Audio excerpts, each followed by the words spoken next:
Matigudini. Matigudini. Zirume rinochisai. Matiko. Matiko. Zirume rinochisai. Uyaimuone. Zirume riri pano varume uye. We thank God for this day. Tinotenda Mwari nezuva rino. Our last day of the conference. Zuva redu rekupedzisira remusangano. Something happens on a third day. Pane chakaitika pazuva retatu. Hallelujah. Amen. 3 is the number of completion. 3 is inhamba yekupedzisa, yekuzadzisa. God has been working Mwari vanga vachishanda. from the day we started. Kubva pazuva ratakatanga. He who begins a good work Uyo akatanga basa rakanaka. is faithful to complete it. Akatendeka kuripedzisa. We are going back completed. Tiri kudzokera takazadziswa, takapaniswa. No unfinished business. Pasina chakasara. We thank God for what He has been doing from the first day. Tinotenda Mwari nezvavanga vachiita kubva zuva rekutanga. God has been at work. Mwari vanga vari pabasa. He is still at work. Vachiri pabasa. He is continuing with us. Vari kuenderera mberi nesu. Let's just give Him praise. Tivarumbidze. Let's just give Him all the glory and honor. Tivarumbidze, tivakudze. Tell Him we are here, Lord. Tivaudze tiri pano Mwari. We are here, Lord. Tiri pano Mwari. Let your will be done. Kuda kwenyu ngakuitwe. Zvamakatiunzira palala pansi. wasilethelela phansi Hapana Goliath anofanira kusara ari mupenyu. akuna Goliath ozosale phila Takauya kuzocheka nekutora musoro waGoliath. sakuzophuma lokuthatha ikhanda likaGoliath Yeso. ngegama likaJesu. We demand Goliath's head. Tinoda musoro waGoriati. Don't just want to strike him down. Tingomuwisira pasi. We want his. Tinoda musoro wake. We want the end of the issue. Tinoda kuti nyaya yacho ipere. We want the end of the issue. Tinoda kuti nyaya yacho ipere. Ngazvisarire pano, ngazviperere pano. akusalele lapha kuphelele lapha Nezita raJesu. ngegama likaJesu. Izvozviya konokuyana zvazvichitishungurudza. ngoba kusishupha Zvichita kunge kunamata hakushandi. ungani kukonza Zvichita kunge kusebenzi kunamata hakubatsiri. kusela konza Asi- kusizi Serve a living God who can do exceedingly abundantly Anogona kuita above zvakakura zvinopfurikidza. that which we can imagine or think. Zvatingafunga kana There is kuona. nothing too hard for. Hapana chakamuomera There is Mwari. nothing too hard for this Hapana God. chakamuomera Yes, Mwari. this Goliath may look humongous, Uyu Goriati ungaratidzika but we serve a very, very, very, very big God. Asi tinoshumira Oh, Mwari vakakura, we serve a very, very, very, very big God. Tinoshumira Mwari vakuru, That Goliath cannot be compared to our God. Goriati haangaenzaniswe That naMwari Goliath wedu. cannot be compared to our God. Goriati haangaenzaniswe naMwari Just take wedu. a minute to think of the size of our Chingotora God. nguva ufunge All makuriro the akaita heavens Mwari wedu. declare the glory of the risen Lord. Tidza kurumbidzwa kwaMwari Achimboudza Mwari hukuru hwavo masikati ano. Amen. Goliathi wako angwende. Goliath Goliathi wako wako. Goliath Goliathi akuke wako angwende. Goliath wako Muudze kuti akuke Mwari wangu mtshela uNkulunkulu wakho ndiye Mwari wemasimba ose. uNkulunkulu somandla Vanawo vakatowapiwawo.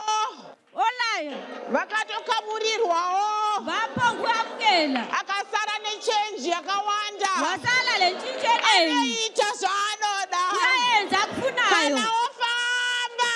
nxa esehamba Ndiani angamira munzira ubani yake. ongahamba endleleni yakhe Pano pasi chitsiko chetsoka dzake. lapha izigaba zezinyawo zakhe. Haleluya, haleluya. Haleluya.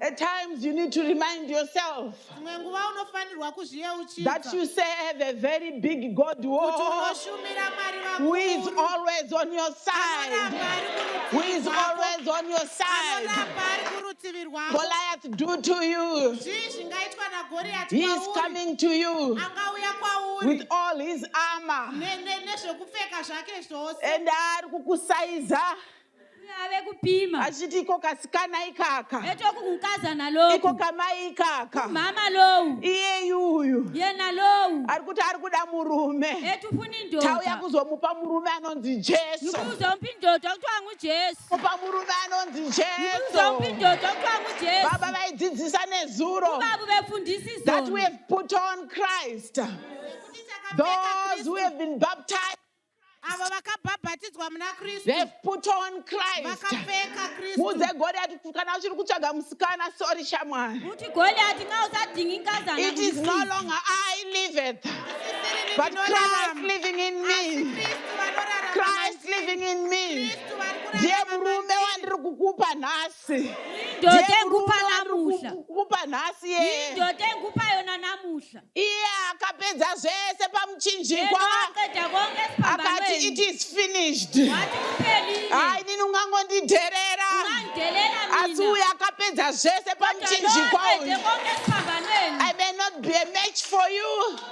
alinzaniswe neweyini I may not be a match for you. handingarwisani But neweyini my Jesus, my Jesus, hail King Jesus, hail King Jesus, hail King Jesus.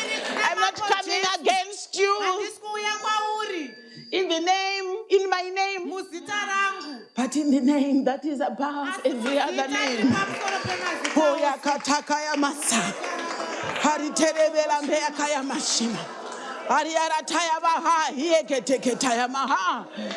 Oh, zita ra Jesu, igama likajesu zita ra igama Jesu, likajesu zita rinoshamisa.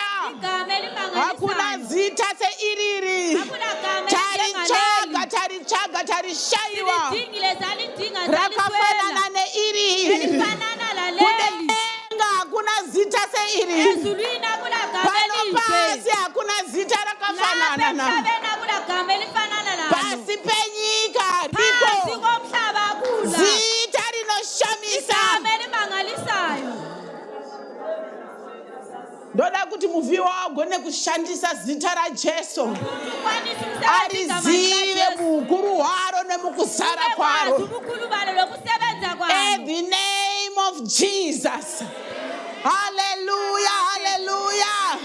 Aiwa chimbosimudzira zita ra Jesu masikati ano. amisi igama likajesu emini lapho Kaite banda ya bashima. Hariere terebela baraha. Nambembembe yakiyakataya baha. Oh, tiribula bembe yakiyataya baha. Oh, hallelujah. Hallelujah. We serve no other name. We praise no other name but the name of Jesus. The name of every other name. His name is wonderful. His name is mighty God, King of kings, Prince of peace. Hallelujah, hallelujah.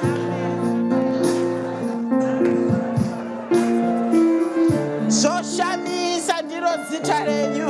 omangalisayo ili Makakodzera gama lakho kunamatwa makati ano. kufanele ukudunyiswe Tinosimudzira mureza wa Jesu panzvimbo ino. umleza wakho We namhlanje lift the name of Jesus high.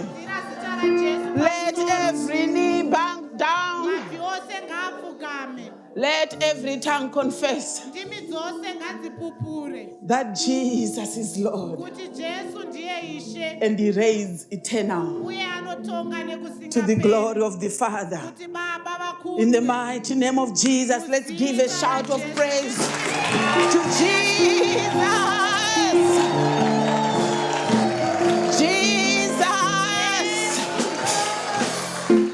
Hallelujah. amen Hallelujah. amen Glory be to Jesus. jesu ngavarumbidzwe At the name of Jesus, pazita rajesu demons tremble. madhimoni anodedera Demons tremble. madhimoni anodedera That's why we should take time ndosaka tichifanira to kutora lift nguva this name up, kusimudzira zita to iri worship Him. kumunamata. Hallelujah. Amen. You know, there are times Pane dzimwe in nguva life when you can't say anything else, paunogona kutadza kutaura just chero the chinhu name asi Jesus. zita rajesu Jesus. jesu Zita iroro ndorinesi. Lelo gama ile lakho Zita konke. iroro rinoremera ma-streets Lelo ekugena. gama lisinda izitarata zasezulwini.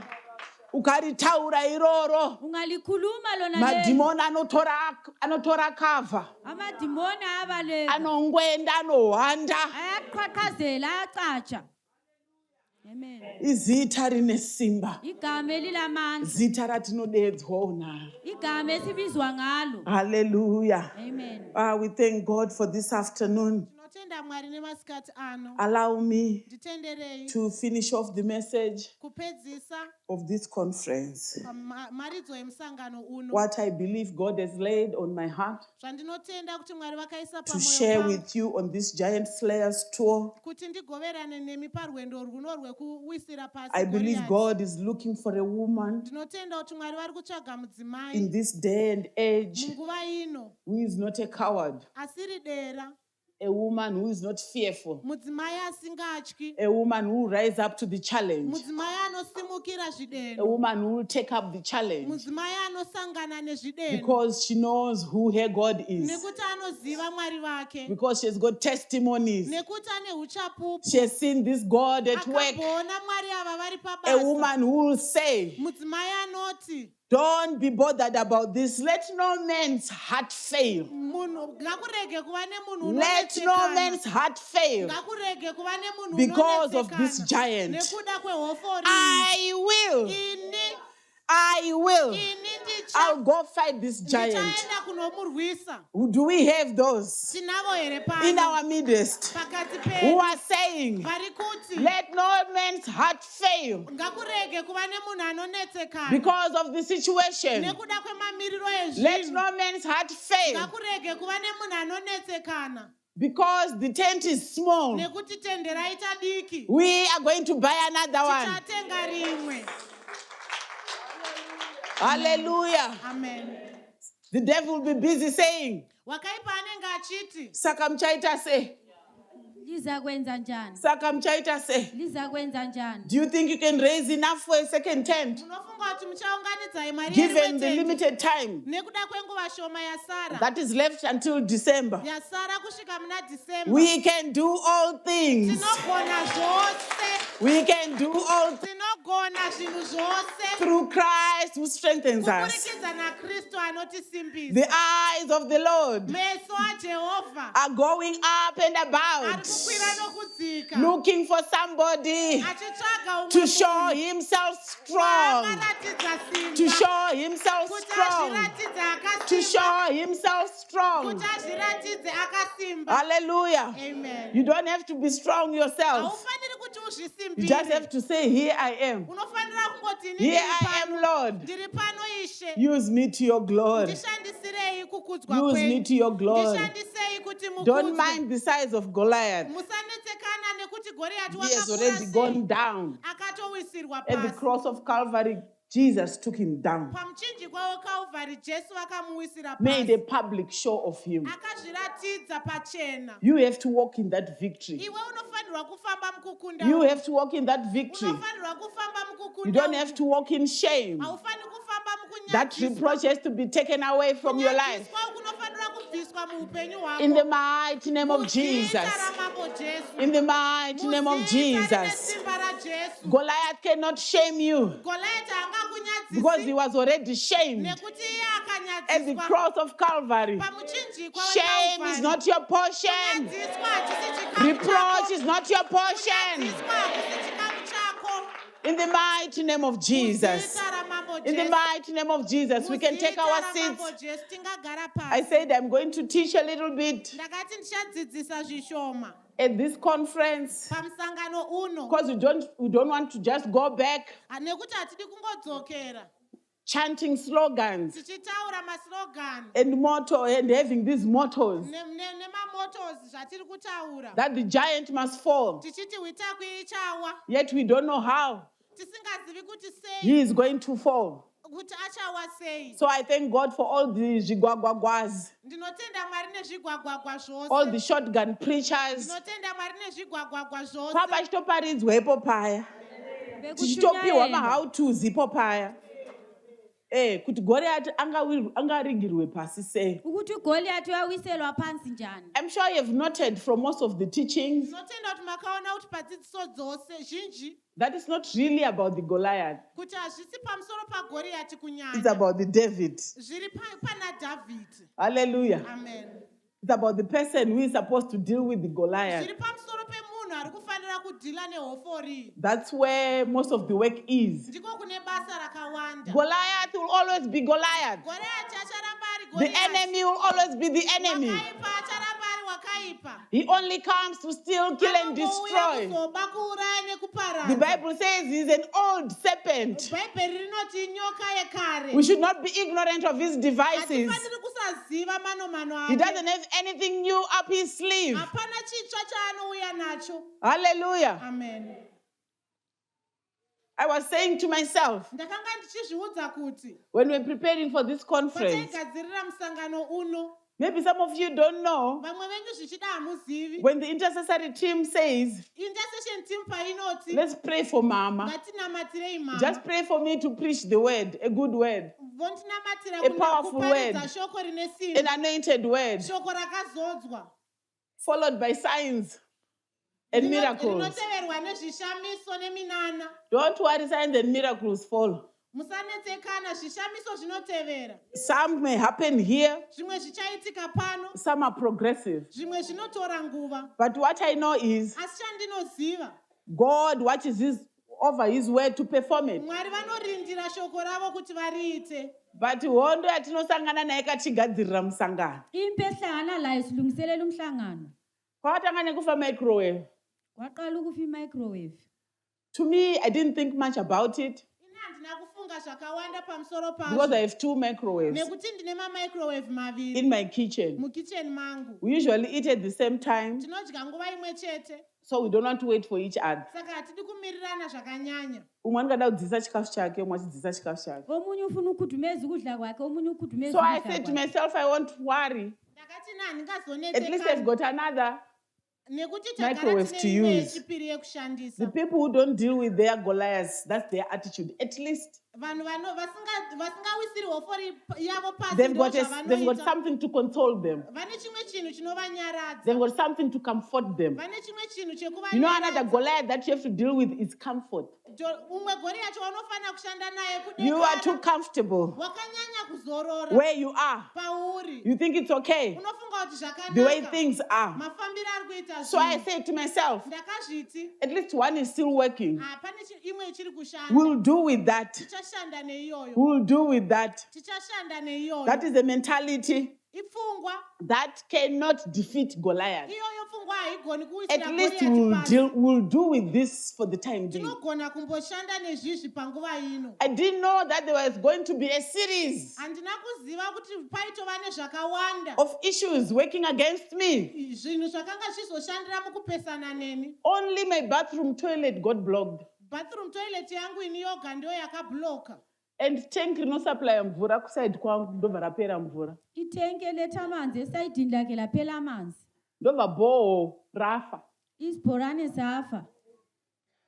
Saka ndakachakwanisi kuwana. Ndakauya kuno kumusangano ndichiita bucket system. Wabuya emhlanganweni egezela phakathi Kugeza kwebhaketi. nebhucket chinotora mvura kumwe uko.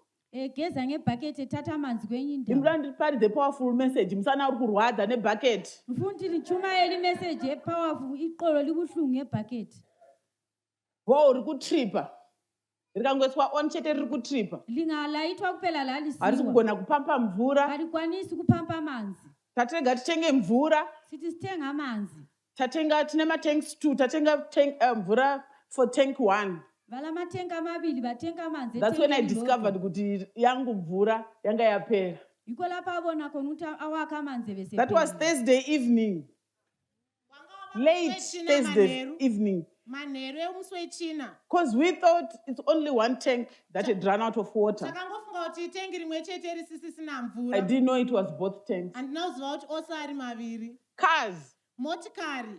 I was supposed to leave Harare at 9 Ndaifanira kubva kuHarare on kuma Friday 9 to come nemusi to Lala wechishanu. Pansi. Ndichiuya kuno. I left Harare at 5 p.m. Ndakasumuka na5 manheru. because the jeep needed a pump so that the aircon could work. Nekuti jipi yaida pump kuti aircon yayo igokwanisa kushanda. So toilet yangu chete ndo yakabloka kuita sekuti ini ndini ndinonyanya Toilet yake kuphela iyabhlokhayo kuphela.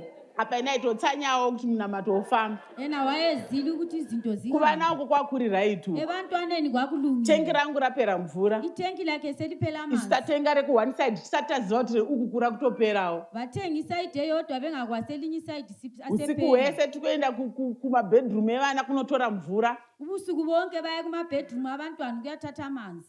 kuti tigone kushandisa toilet. Ukuthi benelise ukusebenzisa isambuzi. Jeep yakatsvagirwa pump iyoyo 3 times. Ijipi yadingelwa ipump 3 times. Yakazowanikwa yaishanda, yakawanikwa kuma 2-3 Eyayisebenza On yatholakala Friday. ngo-2-3 ngeFriday. kuti tigone kuuya kuno kumusangano. Ukuthi yenelise ukubuya lapha emhlanganweni. As if that was not all. Sekuti zvanga zvisina kukwana. Ndakaclaimwa for the first time in Harare. Waklemba kokuqala eHarare. Kuma avenues kuya kuna naselu. Kuma-avenues ngale. Njena anotsvaga chiwigi chekupfeka pamusangano. Esiyadinga iwigi yokugqoka emhlanganweni. So I went there. Ndakaenda ikoko. I didn't know the place. Ndanga ndisingazivi nzvimbo I yacho. parked far away from where I was supposed to. Ndakatopaka kure nekwandaifanira kuenda. And then when I finally got the place, Pandakazokwanisa kuwana I panzvimbo was told, imi muri makastoma, ndimi varungu. Vacheri kuti lina lingamakastoma. There was a private parking prepared for us. Patori nekaboom gate kekupinda nekekubuda. Kule ndawo yokungena lokuphuma. Security was there. Usecurity wayekhona. He didn't tell me that even though it's a private parking, we still pay for parking. Akakhulumanga ukuthi loba kuyi-private siyabhadala They iparking. just made it look nice for their customers, but they still have to pay for parking, for city council parking. Asi vanenge vachifanira kubhadhara zvakadaro. So I was in that shop. Ndakanga ndiri muchitoro They ichocho. were busy trying to convince me. Vakanga vachiedza kuti Maria vandisimbise. pinda kaibudi zvekumhanya. They were trying to find me something else to buy. Vaizama kunditsvagira chimwe chinhu chekutora. They even took me to their storehouse upstairs because it's an apartment building on the second floor. Pa2nd floor. Let's show you some other wigs Regai tikutaridzei that you may be interested in. Amungafarira. So I went there, Ndakaenda ikoko. and whilst I was there, Ndichiri ikoko. vanhu vekuklemba ndovauya kuzoklemba. Ndobva ndauya kuzodeedzwa. Vabuyi Ndobva uzoklemba. ndauya kuzodeedzwa kuti maclaimpiwo Vabuyi uzobizwa kuthiwa neumwe suklempiwe. assistant wemushopu. Ngomunye uassistant weshop. So when I was leaving, Pandanga ndakubuda. I was angry Ndandakagumbuka. with the city council, Nekanzuru. with my $57, $57 yangu. and I was trying to connect my $57 Ndichitraya kubatanidza $57. prophetically. Zvepamweya. What does this mean? Baba was born 1957, so why $57? You know when things are happening and trying to make sense of what is going on. Panoitika zvinhu unozama kuda kunzwisisa. You don't leave anyone out. Hapana You don't leave andinosiya ipapo. anything out. Hapana chandinosiya ipapo. And then something just clicked. Pane chakangoitika. We are not ignorant of the devil's devices. Hatisi vanhu vasingazivi manomano aSatani. We are only 2 days away from the conference. Tingori nemazuva maviri kuti I must musangano not let usvike. this get to me. Handifaniri kuti izvi zvindisvike. I must not let this get to me. Handifaniri kuti izvi zvindikanganise. So when I was almost halfway to get to my home, Pandandava pakati kuti I ndisvike started kumba, praying. ndakatanga kunamata. I started praying Ndakatanga that kunamata every last kick kuti chese of this dying horse, kutsika kwekupedzisira kwebhiza every raakufa last kick kutsika of kwekupedzisira this dying horse, kwebhiza raakufa iri. because inandatona ibhiza riri kufa. Ngase mbona ibhizi elifayo. We had many testimonies, Ine zvapupu zvakawandisa. many testimonies Zvapupu zvakawanda that we had seen zvatakaona God doing Mwari vachiita as we prepared for this conference. pataigadzirira musangano uno. Akakonewa kuti tanditende nonoke kusvika. Kwazama ukuthi tent iphuze ukufika. Indakadeclare kuti handisi kuzopedzisa 3 days dzedu dzekunamata. Na Ndichita munamato wetende. ngathi andiqedisi 3 days zokuthandaza Tende baba. Tende baba, neStar raJesu tende. Tende ngegama likaJesu. Anokamboita munamato wemombe. Lake lawenza Mombe umthandazo baba wenkomo. neStar raJesu. Inkomo baba ngegama Mombe ayikaramba likaJesu. kuuya. Inkomo yayekela ukubuya. Yatiza. Sibalekile. Isaipa kumsangano. Thina siphile Kanti nantshathi minamato iyoyo zvekare. Ansayenza umthandazo Takaita paya enjalo. pamombe. Sakwenze enkomeni. Patende tende ndikuri dapalala pansi. Yakuwana rakapichiwa. Ndifuna ubona lifakiwe. Mwari vakazviita izvozvo. uNkulunkulu wenza Zvishamiso njalo. zvakawanda zvakaitwa naMwari. Izimanga zinenge ezayenziwa uNkulunkulu. Haleluya. Ndikati ayavi ma-last kicks aya. Lalokhu Auna kuti hagoni kutimisa. Hagoni kutambidza kuenda musangano. Akuchanga zvokungoti bhowa so.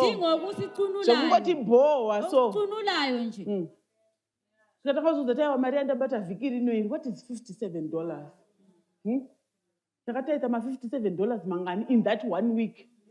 Mari chiuya every day. Imali ibuya nsuku zonke. Ndishobva ipapo futi ndikatonzwa kuti haimwe $60 yapinda. Ngisuka lapho ngenzi yenye $60 ingenile. Kuhovhorosi yenyu yebasa. Kuhovhorosi yomsebenzi. Ndichitaita every day. Ngikhiphe okwechumi nsuku zonke. So pandainamata ndainzwa kuti chandikufanira kunyanya kusunga mweya wenjodzi nemweya werufu. Umele ngubophe ngumoya wengozi lokufa. Ndakasvika kumba ndikabreaka because dzatwa kuma past 4 to 5. Tatorina mufundisi Maki nababa tikatobikirana tii tichitaura nyaya.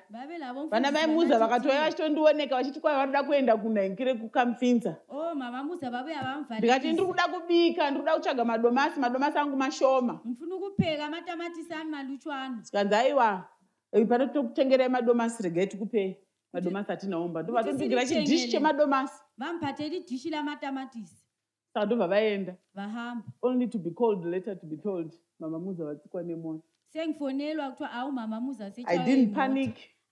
I didn't pray. I had already prayed. Nganthandazile. I had already prayed. Ndikati saka nekuna namai muza anosvika futika. Sisi vangu vari panapa vaitotaura vakati ini ndoziva kuti kana yangu yemusangano ndotambira kure nemi ndotiza. Usisi wami ukhona uthi nxa sekuyisikhathi somhlangano ngiyabalekela kuwe. Because esintshaka. Ngoba kuyabe kumdinga. Ye ndiyakadeclare kuti ndi-giant slayer. Yena lo nguyatsho ukuthi lo ndanamborowa ne-flu a few days after that. Ngantshaywe yi-flu amalanga ayedlulile. Sikanziri kuti giant slayer chiyo warohwa neflu. Kuthiwa uthi isiqhwaga siyabhidlizwa wena utshaywe yi-flu. Kana wakonewa flu. Nxa uyehluleka i-flu. Kati flu kungoti ndakaneta sterek chigwerere flu. Hayi flu ikudinwa immune system is low because I'm busy and pane zvangokanganisika mandiri nekuti ndiri kumhanya. Chigwerere cho ndine flu ndinoya ndikaparidza. Asomkhuhlane loba ngile flu nyabuya ngizochumayela. Hallelujah. Amen. Ndozvichitika izvozvo. Yiko kuyabe kusenzakala. Chigadzirira musangano. Silungiselela umhlangano. Anything that could go wrong went wrong. Fanira kukanganisika zvakaitika. Unotakura bucket wakafundumwara. Uyatwala ibhakethi uzondile. Wakatsamwa. Uzondile. Enogotsvaga munhu wokupomera mhosva. Udinga omunye umuntu wokuchoma. Ko baba muza nababa Siparo amuone here kuti matenga akupera mvura. Baba muza lo baba Siparo ariboni ukuthi amatenga asepela amanzi. Vanobatwa mu-crossfire. Lapho ngungena labo phakathi. Asineza kuti aiwa inyaya yangu. Angikwazi le indaba yami. Inyaya yangu. Indaba yami leyo. Goliath ari kuziva kuti his days are numbered. uGoliath uyazi amalanga akabaliwe. Angachiziva kuti kunokuti kufambira mahara you would not have bothered. Ekwathi lapha sihambelize wayengasoze. I don't know what you went through. But I'm sure we all have stories to tell. But the fact that we are here is evidence enough. It's proof enough. The fact that the tent is here is proof enough that there's a giant slaying anointing in the house. There's a giant slaying anointing in the house. Pane zvakatorigirwa pasi. Zvimwe kuda usati wazviziva uchaziziva, kukhona kwawiselwa phansi okunye Asi awukabi uchazibona. kwazi kodwa uza kubona uchazvibata uza kubamba nezita raJesu. ngegama likaJesu. I said the title of my message ndakati musoro weshoko rangu is Take Up the Challenge. tora chideno The pasi. reason why I took up this session chikonzero ndatora nguva ino is so that we go and finish our netball tournament early. ndezvekuti tigokurumidza kunopedzisa bhora. So I'll try and go through this ndichaedza as fast as I can, ndichaedza kukurumidza as the Holy Spirit will allow me. mweya mutsvene vachindibatsira. David challenged and defeated his Goliath David akadena akakunda at home Goriati wake pamusha paGoriati, in the midst pakati of family pehama and friends. neshamwari. You know, at times when things happen to us, Dzimwe nguva zvinhu pazvinoitika kwatiri they are a public secret. zvinoonekwa nevanhu vose, That's why they have to be defeated publicly. ndosaka zvichifanira kukundwa pachena. Goliath came to challenge publicly. Goriati akauya kuzodena pakazara vanhu, So he was supposed to be defeated publicly, aifanira kukundwa pakazara vanhu ipapo, not in private. kwete pakavanzika. David says, David anoti is there not a cause? hapana here Is chikonzero, there not a cause? hapana chikonzero here. David is saying, David ari kuti this is not right. izvi zvinhu hazvina kunaka. Those who slay Goliath, Avo the giants, vanowisira pasi hofori they say this is not right. vanoti izvi hazvina kunaka. What is happening here is not right. Zviri kuitika pano hazvina kunaka. Only when you are in agreement with what is happening, Kana uchingobvumirana nezviri kuitika only chete, when you are tolerating what is happening around you, kana uchingogamuchira zviri kuitika pakakupoteredza, then you won't be able to rise up haugoni kusimuka and take up that challenge. wotora chideno ichocho. Is there not a cause? Hapana here chikonzero. David scores Chikonzero chaDhavhidhi, the justification, the reason chikonzero for chaDhavhidhi taking on the giant kuti awisire pasi hofori was not only to gain freedom. kwanga kusiri kuti awane kusununguka, It was not only to gain freedom. kwanga kusiri kuti awane Some of kusununguka. us will not receive our breakthroughs Vamwe vedu hatigoni kuwana kuboorera kwedu because the only reason we want that issue to be resolved nekuti zvatinongoda kuti nyaya iyoyo is igadziriswe only for us and us alone. ndezvedu uye ndezvedu It toga. only goes as far as us. Tinongoita zvinhu kana zvine chekuita nesu toga. There's no bigger picture. Hapana mufananidzo wakakura, There's no bigger picture. hapana mufananidzo wakakura. Yes, David wanted things. David aida zvinhu, Those who are going to be giant slayers avo vachawisira pasi hofori, are people who want things. vanhu vanoda zvinhu. There is no humility in not having things Hapana kuzvininipisa pakushayiwa, because our God is a God of things. nekuti Mwari vedu ndimwari Our Father once vezvinhu. preached on Baba that. vedu vakatomboparidza pamusoro pazvo. Kunamata kunofanira kukuitira certain things. Ukuthandaza kumele kwenzele ezinye Hayi izinto. ndongoda zvangu Mwari nongoda kunamata ndongoenda kudenga. Ngifuna ukuthandaza, ngifuna uNkulunkulu ngiyezulwini. Hatichiri pano shamwari. Saselapha mhlobo wami. Over 2000 years ago kuchingozi Jesus is coming soon. Iminyaka eminingi edlulileyo kuthiwa uJesu uyeza masinyane. And the Bible wrote, and he has given us all things that pertain to this life and godliness. Akatipa zvinhu zvose zvinoenderana neupenyu Unoda huno kurarama pano noumwari. panyika Ufuna ukuphila lapha in emhlabeni. good health. Impila kahle. In good health. Empila kahle. Hallelujah. We don't kill to have things, Hatiurayi kuti tive nezvinhu, but we kill Goliath. asi tinouraya To have Goriati kuti things. tiwane zvinhu. Hallelujah. Amen. We don't just kill, Hatingourayi. but pana Goliath anoda kurigirwa pasi. Kodwa kulo Goliath okumele awiselwe phansi. Kuti mhuri yekwako itwe exempt Kuthi muli yakini isuswe. from taxes. Zvauchaita as an individual Oza kwenza wena ngokwakho. won't just benefit you, Akusizi wena wedwa. but it will benefit everyone else around you Kuzasiza imuli yakho yonke. or connected to you. Kana avo vakabatanidzwa newe. Because the enemy came to his home ground. Nekuti wakaipa akauya pamusha pake. He came to Judah. Akauya kuJudha. He came to Judah. Akauya kuJudhea. He was supposed to be defeated aifanira kukundwa at home ground. ipapo. Matimu esoka munowanzwa achitaura kuti kana vari kuhome ground, kana vari mugomba hamuna zvamunovaita. kuthiwa nxa bekhona endaweni yabo akula nto Pane stadium yekugwerere yenzi Gomba. ikhona istadium Kana Gweri United iri mugomba hamuna zvamunoita. nxa igweri united Ndiko isegomba kugiya kunofanira kuita mwana waMwari kuti kana tiri kwedu umtakankuti nxa sikithi hapana chinondiwana, hapana chinondiona, akulokumtholayo hapana chinondipurira. akulokunqobayo. Ndakataura musi wekutanga kuti vana veIsraeri ngakhuluma ukuthi abantwana bakwe-israyeli vanga vakakempa padhuze nevhali yainzi the valley of Ela, babehlala endaweni okuthiwa kuratidza ivhali kuti ye-ela. Mwari anga anavo, Mwari anga aripo. unkulunkulu wayelabo, unkulunkulu wayekhona. Miti yaiwanikwa muvhali iyoyo inonzi Ela anonzi matereberinth trees, izihlahla ezazitholakala khonapho, which literally mean Zvinoreva kuti God is in the tereberinth tree. Mwari vari The mumuti presence of the wematerebere. Lord is tea.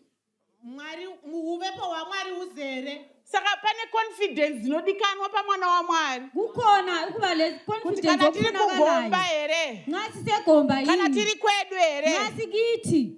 Haleluya. Amen. Hamuna zvamunotiita. akula nto elingasenza yona. Hanti makavaona nezuro zvamakavaita vanhu veku-Air Force. anti labo nti ladla njani abe-air force Inanangova bhiga. wene sebahloniphe Tangoti masoja. sathi Taudzwa amasoja squadron. betshelo ka-squadron Taudzwa class 1. batshelo ka-class Tikati 1 hapana. sathi lapha Asi kulo hakula tatina advantage ye-home ground. sathatha ukuthi kulapha Tatina kithi advantage ye-home ground. sathatha ukuthi kukithi Support lapha yakati tea. isapoti khona Wandi singoti tikagowa toenda tonoti. singahlohla sihambe Hallelujah. sihure Ndikatoona kuti dzangova huku sathi dzokwekweredza. sokuphonguba yikho Hallelujah. amen. Tisatamba bhora ndiko kukuziwa kwamaitiwa ikoko. sidlala ibhora indlela Kana muchidya vanhu vaimbirwa ngayo dzangova huku sokuphonguba zinkukhu nje. dzokwekweredza. Kwaine rimwe benzi mazuva taitamba bhora isusu kwakulolunye uhlanya kumkoba kwaku ngesikhathi St. bedlala Michael's. ibhora emkopa Raitengesa masweets, majam sweets ered, so wayethengisa ama-gems ainzipeme. Akuthiwa Mukandanotamba ku-St. Michael's, ningahamba St. ledlala Paul, e-St. Michael St. Paul. Ku-St. Kana Paul. kotanga kudyiwa pa Ngathi jenga aqala mukadzi ukudliwa. wapeme. vika mfazi kapeme vika mfazi kapeme Kana muchidyiwa pepe defender achiwachiswa pepe. ngalidliwa Amaimbirwa defender wenyu Udefender anorwara wenyu. namanyoka echikonda moyo. uyahuda Rimwe zibhanzi so.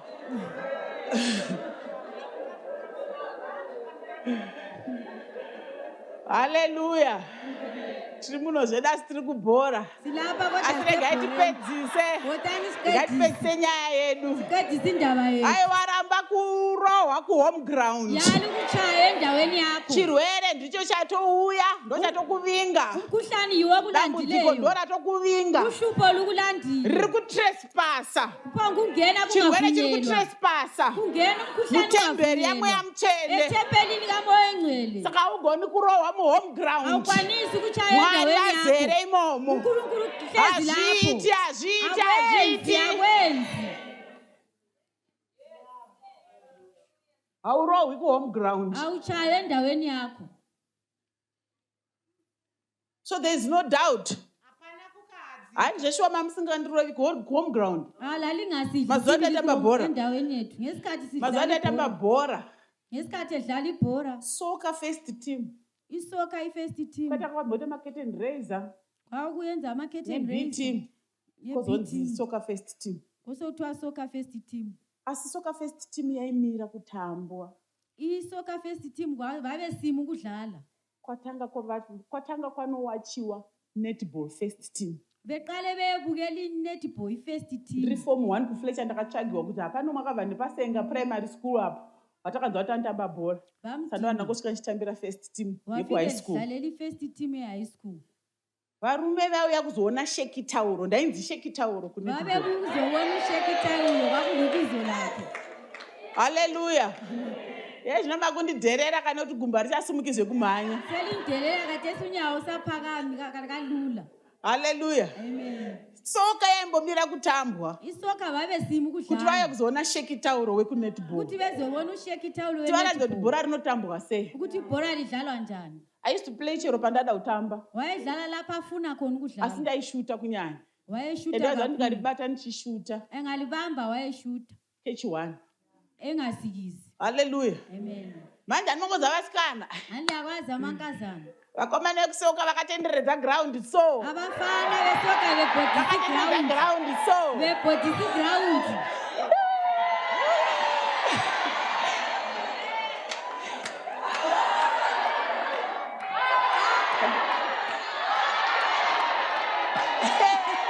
Aiwa!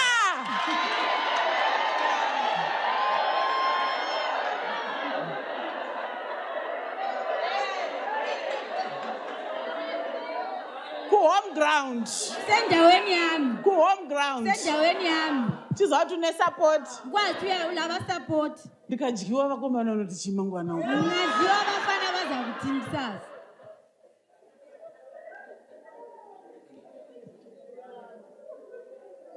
There is no doubt hapana kukahadzika. there are giants stalking the land. Pane mahofori dzizere munyika. Just like Goliath, Sezvakaita Goriati. they are waving their arms Vari kusimudza maoko avo. and defying the God we serve. Vachishora Mwari watinoshumira. The problem that I mentioned the first day Randakatanga kutaura is not musoro many kutanga. is not many are doing anything about it. Harisi rekuti havana zvavari kuita pamusoro pazvo. It seems as if we are too scared Zvoita sekuti tinonyanya kutya. because we are facing formidable odds. Nekuti takatarisana Is there nezvinotyisa. not a cause Hapana chikonzero here. to stand up and fight the giants Chekuti tisimuke tirwise that hofori. are attacking our bodies, Ari kurwisana nemiviri that are yedu. attacking our marriages, Ari kurwisana newanano that are attacking dzedu. our family, Ari kurwisana nemhuri that dzedu. are attacking our careers, Ari kurwisana nemabasa edu. that are attacking our professions, Ari kurwisana nemabasa edu. our businesses, Mabhizinesi edu. anything that has to do with us. Zvese zvine chekuita nesu. Is there not a cause Hapana here chikonzero. to stand up for yourselves, Chekuti uzvisimukire umire. for your children? Nekuda kwevana vako. The problem in the church today, Dambudziko riri mukereke nhasi. we call ourselves Christians Tinozviti maKristu. and we say that we serve a great and powerful God. Toti tinoshumira Mwari mukuru ane simba. But many of us Asi vazhinji vedu really live lives tinorarama upenyu of defeat hwekukundwa and inconsequence nekungosangana nezvakasiyana-siyana. because we are afraid of the giants Nekuti tinotya hofori that we see before us. dzatinoona pamberi pedu.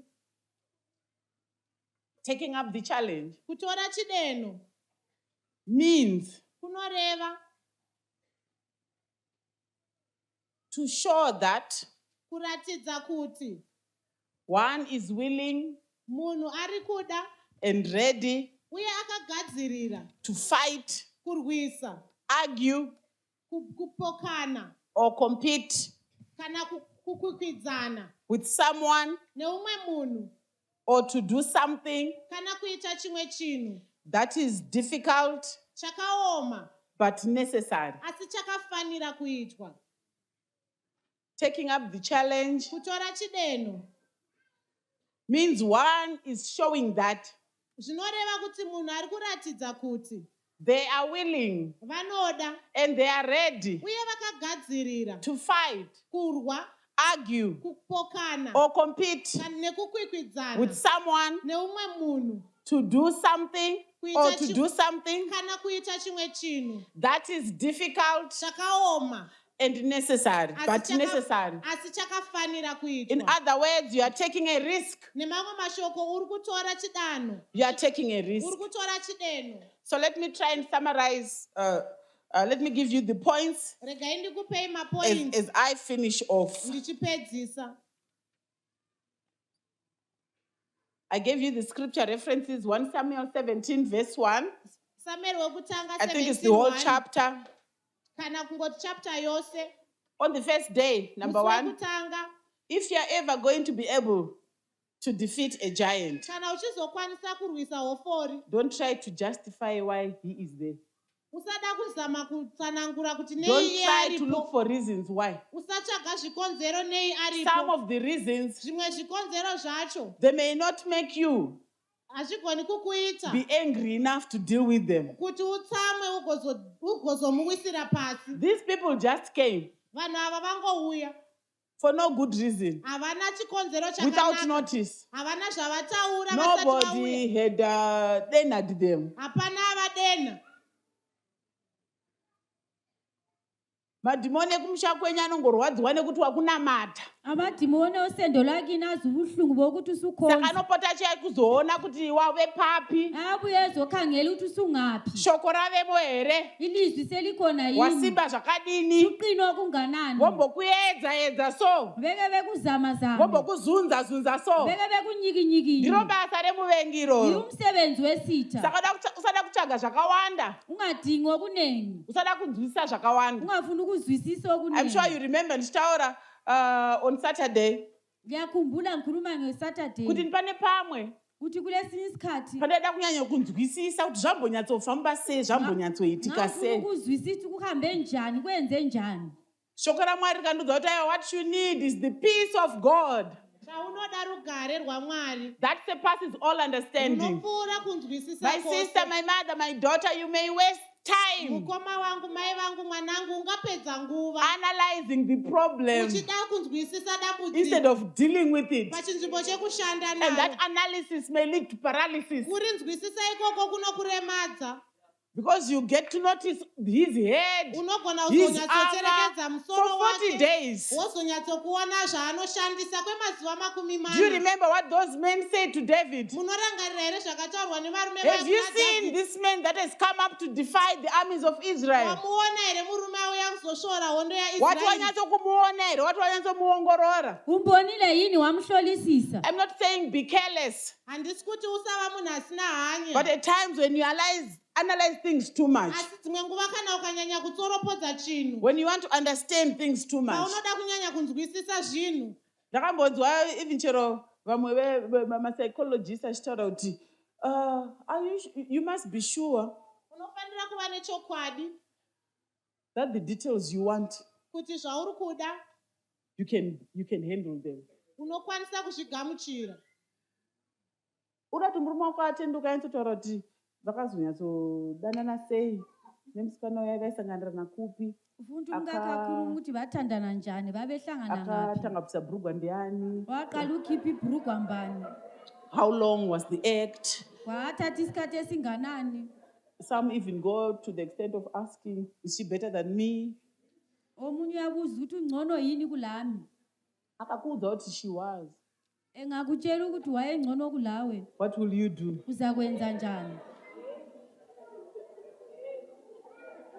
What will you do? Unoita sei?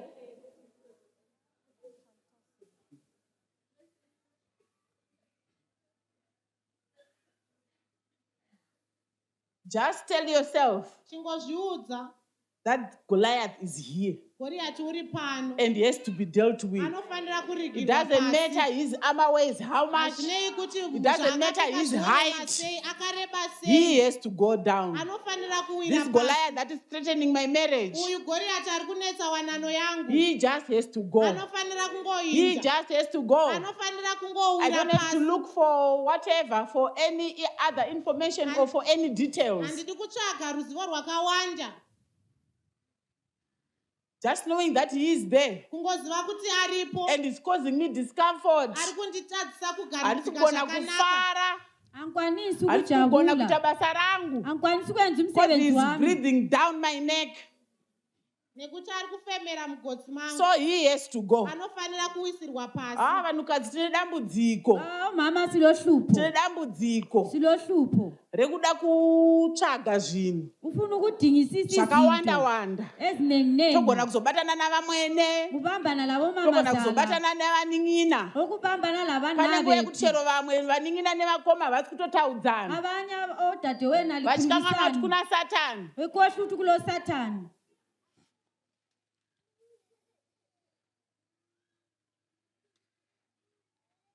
Zvauri kutsvaga okudingayo chazviwana, uzakuthola azogona kutadzisa, azogona kutadzisa kudhila Uyakwanisa ukwenza ukuthi uyehluleke.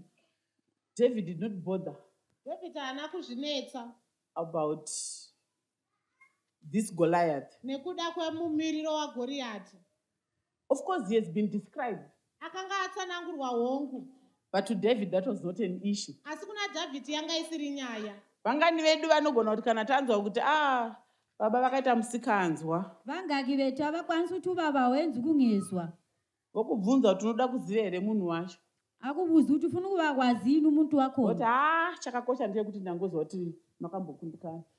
Othi kuqakathekile ukuthi wake wayehluleka. Oda kuziva here Uyafuna ukuba kwazini munhu wacho umuntu wakhona. kana kuti baba vakakundikana chete. Kumbe ufuna ukuba kwazi ubaba wayehluleka kuphela. Chii chakakukoshera ipapo? Okuqakathekileyo lapha kuyini. Chinodonedza Goriati ipapo ndechipi? Okuwisa uGoliath lapha kuyini. Kuziva munhu wacho Ukuba kwazi umuntu kana kuti baba wakhona. vane dambudziko. Kumbe ukuthi ubaba ulohlupho. Kuziva munhu wacho Ukuba kwazi umuntu kana baba vane wakhona. dambudziko. Kumbe ubaba ulohlupho. Nochinowanzoitika Okwenzakalayo kana waziva munhu wacho ungaba kwazi umuntu wakhona. wakusonana nemunhu iyeye hauchasonani nedambudziko. Awusahluphani Unofana kuziva kuti lohlupho. sezvo vakatombokundikana, Njoba wake it's not about this wayehluleka. person, Aso muntu it's lowo. about this problem. Uhlupho It's not lolu. about this person, Aso muntu but lowo. about this problem. Giant slayer muriko here? Amagiant Uchadzingirira chipi? Uchadzingirira chipi? uzagijimisa kuphi? The person or the problem? Easier said than done. Easier said than done. Unokwenda kuona takatsvuka kundidarika here? Ubomvu kulami yini? Hipsi dzake dzakaita sei? Amahips Chivaka akanjani? shure chake chakaita Ngemuva sei? ngapho njani?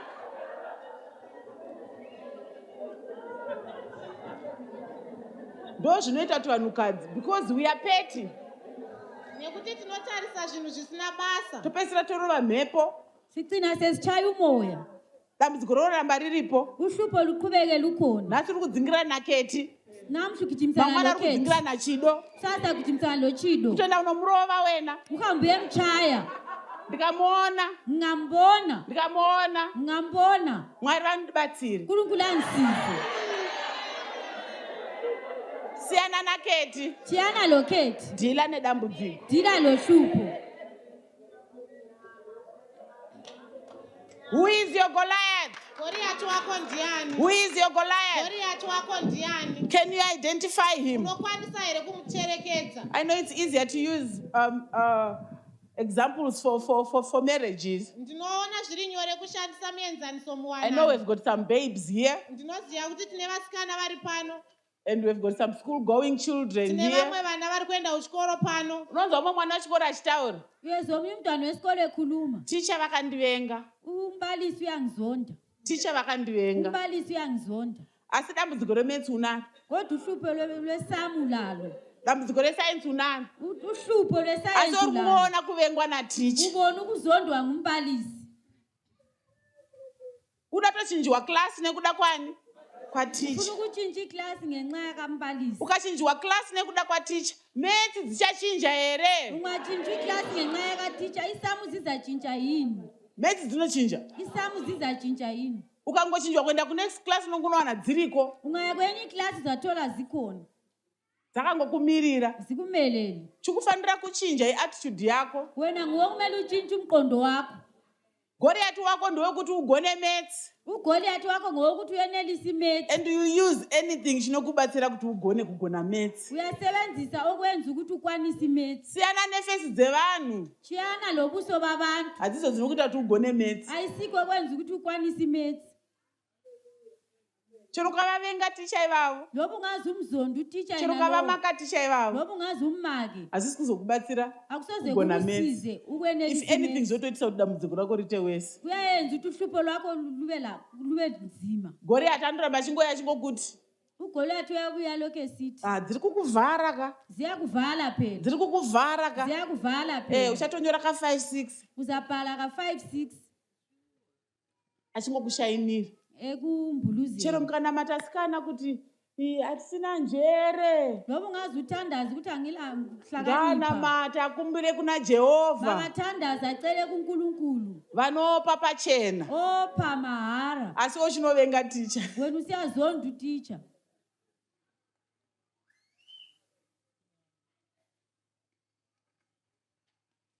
Saka ziva Goliath wako. Ngoba kwazi uGoliath wakho.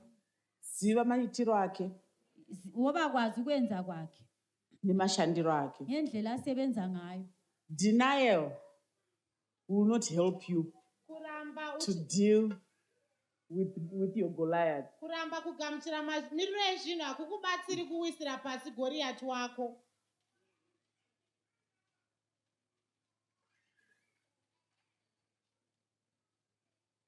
Vana, why now? Why me? Why us? Hasi kuzokubatsira ukuthi kudila na kungani Goliath wako. akukusiza ukuthi udile lo Goliath wakho. Then number 2, Chechipiri, you are the one. You are the man. iwe ndiwe wacho, ndiwe wakafanira. You are the one and you are the man. Ndiwe wacho, ndiwe munhu wacho. God could have dwelt with your Goliath.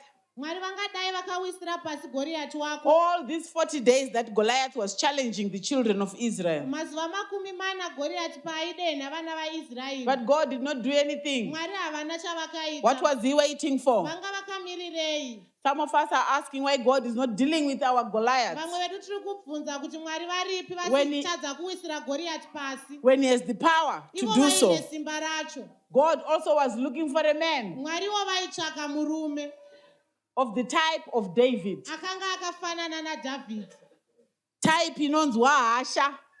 Uhlobo oluzulaka. Type inoti kana yasvika panzvimbo. Uhlobo oluthi ngalo ungafika Inoda endaweni. kunzwisa kuti chii chiri kuitika pano. Inoda kuona kuti chii chiri kuitika pano. Ufuna ukubona ukuthi kuyini okwenzakala lapha. Isiri mgwende. Ongasogwala. Type iri kuziva zviri kuitika. Umuntu okwazi okwenzakalayo.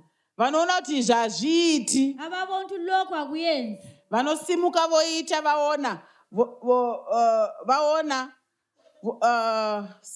Vanosimuka voita. Noti vanoona vachirega zvinhu.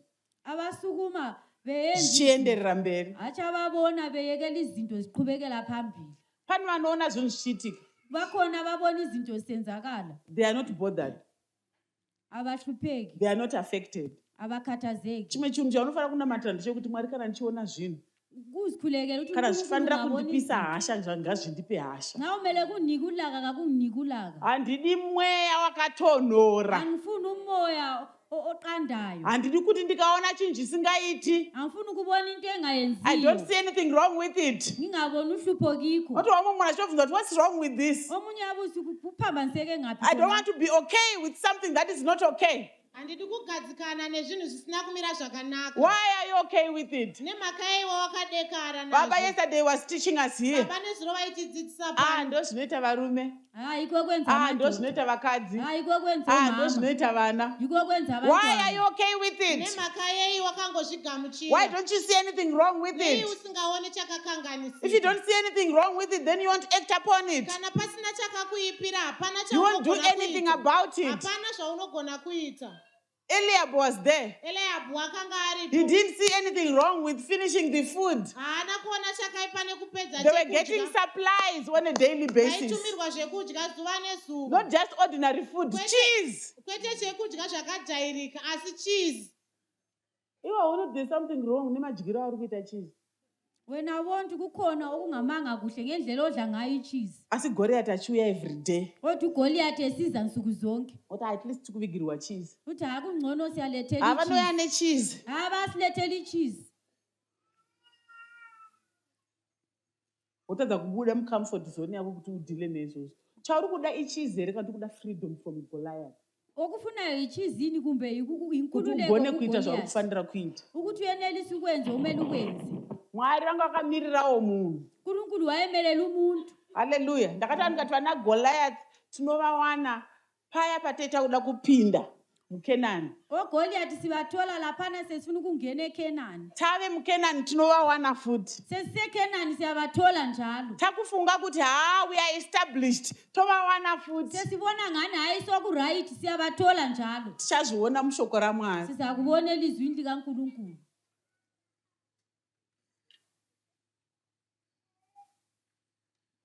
Saka kuri ngodiwa one chete. Kufunakala oyedwa kuphela. Are you the one? Ndiwe here munhu wacho. Anogona kudhila nezvekwenyu. Okwanisa ukulwisana lokwangakini. Madzikoma anogona kutokuona kunge saka iwe ndori kuti uchaita A level.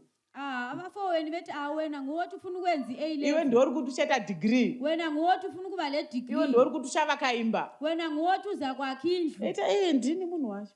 Yimi umuntu wakhona. Ndini munhu wacho. Yimi umuntu wakhona. Mwari vari kungotsvaga anotenda. uNkulunkulu udinga okholwayo kuti naMwari zvinhu zvinogona. ukuthi uNkulunkulu izinto zonke ziyenelisa. Kwedu zvakakona. Kithi kwehlula. Nekuda kwemadhimoni ehurombo. Ngenxa yamadhimoni obuyanga. Nehurombe. Obuyanga. Asina Mwari akatibvisa muhurombo nemuhurombe. Kodwa uNkulunkulu asuse Anotisimudza kuti gadzika nemachinda. Osiphakamisa esihlalise lamakhosi. Dare to believe this God. Dambudziko revanhukadzi nderekuita fit in. Uhlupho lwabomama yikuhlaliseka. And we find consolation.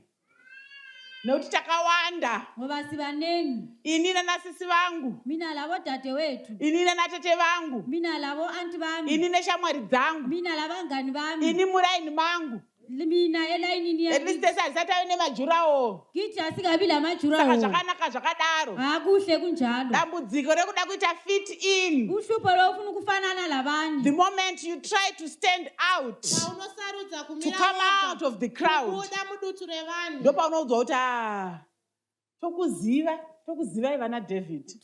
Bakhuluma ukuthi siyalazi oDavid. Vanhu vasingadi vanhu vanoda zvokuita fit in. Abantu abathanda ukufanana labanye. Vasingadi kutaurwa. Abangafuni ukukhulunywa. They can never be giant slayers.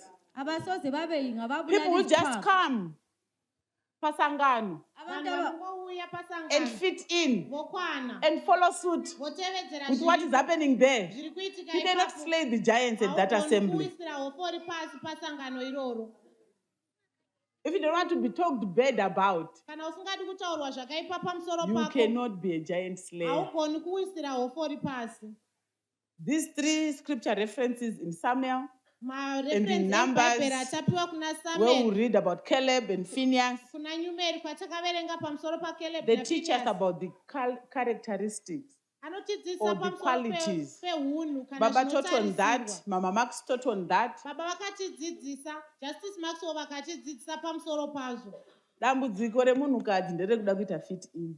Uhlupho lomuntu wesifazane ngokufuna. Hagoni kubuda. Akwanisi ukuphuma. Pakati pevamwe. Phakathi kwabanye. Angade akangosvika David akatanga kutaurawo nyaya akatanga kutamba draft.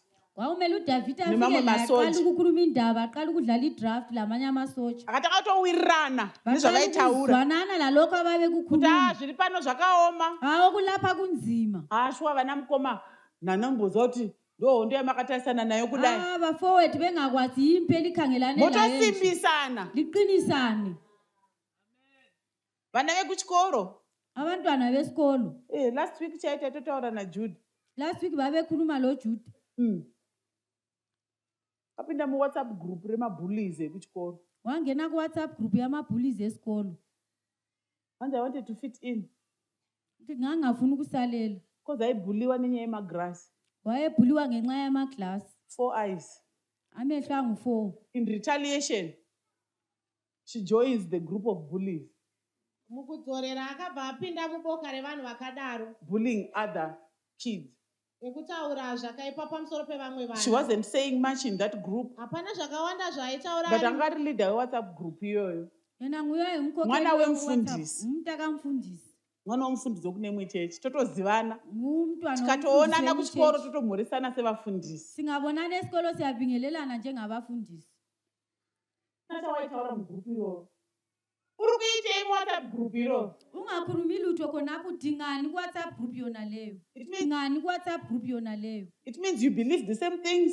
zvinoreva kuti unotenda You confess the same zvavanoita, things unotaura and you zvavanotaura, do the same things. unoitawo zvavanoita. Umwe ndoda kumubvunza nhasi kuti uri kuitei muwhatsapp group iroro? Ngiyakubuza ukuthi udingani kuWhatsApp group yona leyo. Why are you hanging with that crowd Uri kufambireiko nevanhu ivavo that are so negative? vanotaura zvakaipa Vana it kudaro, can't be done. vanoti hazvigoneki. Handisi kureva vekunze vamakasiya uko vasingana muno muchechi une WhatsApp group. Angisho abaphandle ngithi khonapha echechi kule WhatsApp group. That it can't be done. Hazvigoneki. Zvinonetsa izvi. Akunzima lokho. Zvinokwana uri munhu wevanhu. Nga ungumuntu Usiri munhu waMwari. ungaso umuntu You kaNkulunkulu. cannot slay a giant. Haugoni kuisira pasi hofori. You cannot slay a giant. Haugoni kuisira Goriati pasi. You cannot slay a giant. Haugoni kuisira Ndikuti vanhu Goriati pasi. ngativenganei here? Ngithi abantu sizondane Ndikuti vanhu yini? tisawirirana here? Ngithi singazwanani yini? Asi kati tichiwirirana ngatizivei patiri kuwirirana pazviri. Nga sizwanana ngasibe Kana kwazi tidawo lapho kukwana sizwanana. ngandizive pandiri kuda kukwana. Ngibe kwazi lapho engifuna ukukwana khona. Apa panotitendera here kurarama upenyu hwekukunda? Lapha kuyamvumela yini ukuphila impilo yokunqoba? Kana tizojoina vana Eliab ndoza tese takuzoita varanda vevaFilistia. Nganjoyino Eliab nyakwazi siyaba izigqiliza Ndikatenderana amaFilistiya. nana Eliab. Singavumelana labo Eliab. Neniwo ndakuzoverengwa semuranda. Lami sengibala WebaFilistia. njengesigqili samaFilistiya. The choice is yours. Sarudzo ndeyako. That kuri kudiwa one chete. Kufunakala oyedwa kuphela. Pane paunofanira kugona kumira uri one. Kumele ukwanise ukumuwedwa. Chero pasina kusapota. Kungela umuntu okusekelayo. Chero mukavata makwara nezhara mukadi ini ndogona kungoparidza ndiri one. Lingalala lilambile linjani yakwanisa uchumayela As ngiyi-1. long as havasina kuvata. Loba laba bengalalanga. Ndova ndingatoparidza nawo. Yibe nyabe ngichumayela labo. Nzara ichahopera muchahosunura zvenyu. Indlala izaphela lizakhangela. Tozokuisirai pai online. Sibe sesilifakela. Toenderera mberi online. nekumuchaya Goriati. Siqhubekele phambili sichaya igoliathi. Hallelujah. Because kungodiwa one ari ega. Chero makombeta dada one arichi. Uyefunakala oyedwa.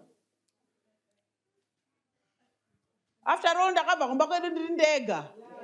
Njalo Ndauya ndiri ngasuka ndega ngedwa. ndakabata zvingwa nechizi nechii. Ngabuya ngingedwa ntwela izinkwa lechizi. Kwai ndiye kuzoona kuti vana mukoma vari kutamba wati kunoko. Ngibona ukuthi abafowethu bayenza Hani baba vakatomudaro.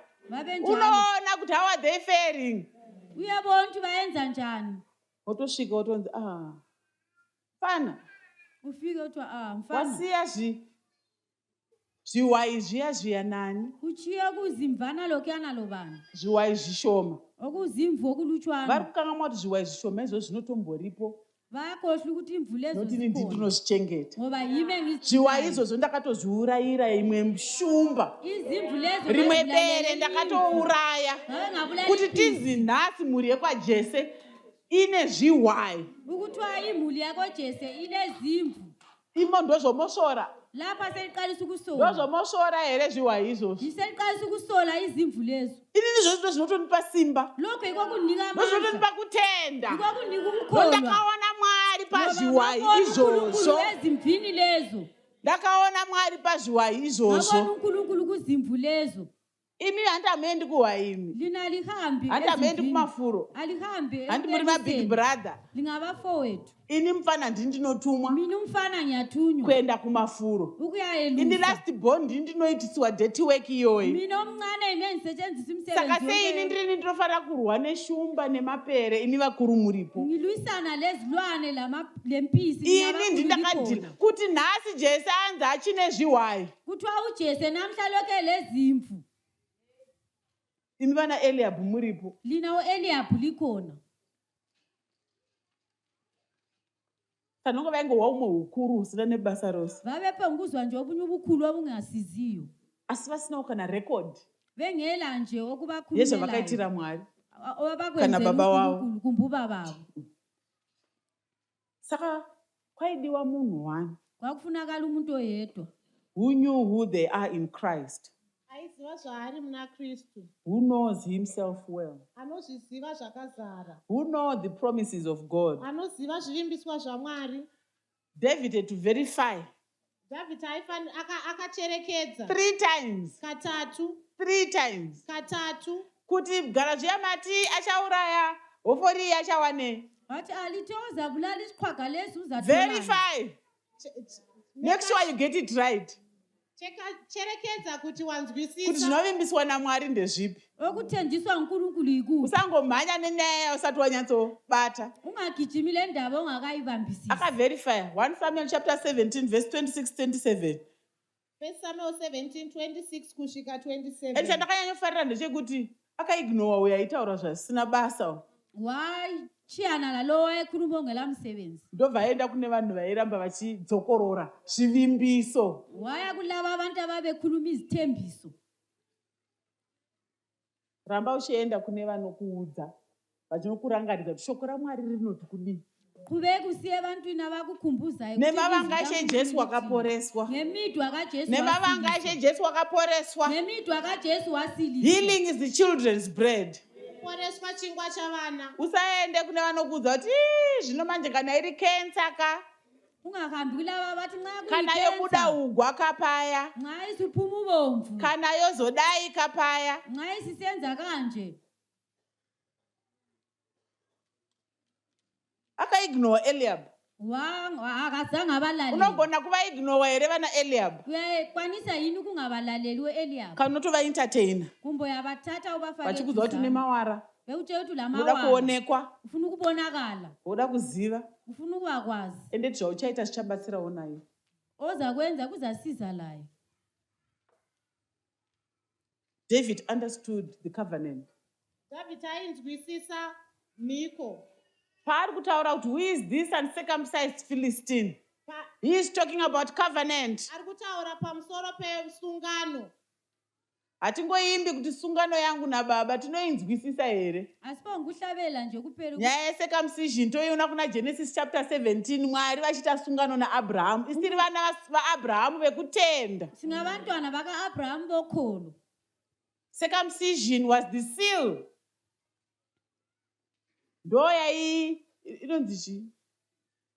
Is it okay to say the seal? Yes, of this covenant. Ndiyo yakanga iriyo chisimbiso chesungano iyi. Checheudzwa. Kwathiwa Remove excess flesh. ndikhiphe inyama eziningi. Remove excess flesh. Checheudzwayo. Zvinhu zvekunamata hazvidi manyama akawanda. Into zokuthandaza azifuni izinyama eziningi. Tikutaura hedu zvemanyama. Siyakhuluma yebo kwabo manyama. Asi zvinhu zvekunamata. Baba nezvaitaura pamusoro penyaya yehumanism, humanity. Chivanhu, uvanhu. Ubaba wayekhuluma sevanhu tinodai sevanhu tinodai. Njengabantu siyenza kanje. Akati Mwari wesungano. Ukuthi uNkulunkulu wesithembiso. Mwari wesungano. uNkulunkulu wesithembiso. Sungano yangu naBaba. Isivumelano sami loNkulunkulu. A covenant is a form of agreement Sungano kuwirirana. that is binding. Kune chisungo. That is binding. Kusingapesaniwi nako. Saka David knew. David aiziva. Iwe unoziva here covenant. Wena uyakwazi yini Yaunayo naMwari. olaso loNkulunkulu. Because there are things that he has covenanted with us. Pane mhiko dzakaita nesungano. Ndozvinokupa simba rekumira. Yiko kukupa amandla okuma. Inogara chiza vanhu kuti mukanzwa kuti ndafa. Njera abantu Musandiviga zvekumhanya. Lingangcwabi Musandiviga zvekumhanya. Lingaphangisa ukungcwaba. Until mune chokwadi kuti ndafa. Selibonile sibili ukuthi ngifile. Ndonzwa ndine life. Ngizwa ngilempilo. Ndonzwa ndine life yakazara mandiri. Ngizwa ngilempilo egcweleyo kimi. Ngati matsatsatsa nangodzipwa here nemadhimoni bicha. Likhangela ukuthi Nondokona kuzondomukira pasi apa mandifushira. Liyangavukela phansi lapha selingcwabi. Ndondakagamuchira nyaya kuti he gave us life and life in. Ndakanzwisisa kuti akatipa upenyu uye upenyu hwakazara. Ndonzwa kuti I'm full of life. Ndonzwa kuti I'm full of life. Covenant. Sungano. Vanhu. People who have seen God at work Vanhu vakaona Mwari vari pabasa. in their lives. Muupenyu hwavo. Who know their God Vanoziva Mwari wavo. and who know who Goliath is. That he is an Vanoziva kuti uncircumcised Goriati ndiani. Philistine. Angori muFilistia asina kudzikiswa. Ndio munhu achagoona Mwari. nguye umuntu wayedingwa uNkulunkulu. Goriathi aitsvaga wokurwa naye. uGoliath wayedinga umuntu wokulwa Mwari naye. vanga akamirirawo munhu akadai. uNkulunkulu emelele laye umuntu onje Asiri gwara. ongasogwara Asanonzwa hasha. kodwa ozulaka Akaona zvinhu zvisizo zvichiitwa. ebona izinto Vamwe vakangookera ezingayisizo vakagara vakagamuchira. abanye bebukele Asi pasina chavari kuita. bengayenzi lutho. Namboti that God wants to show himself strong. ndamboti mwari vanoda kuzviratidza vakasimba. Tiri kumunamata takapiwa scripture tichilidhiwa namama Mutsakani. Saphiwe iscripture Tichinamatira musangano unowu. sikhulekela umhlangano lowu. Jeremiah 51 verse 20. uJeremiah 51 verse 20. You are my battle axe, says the Lord, and my weapon of warfare. Andizo.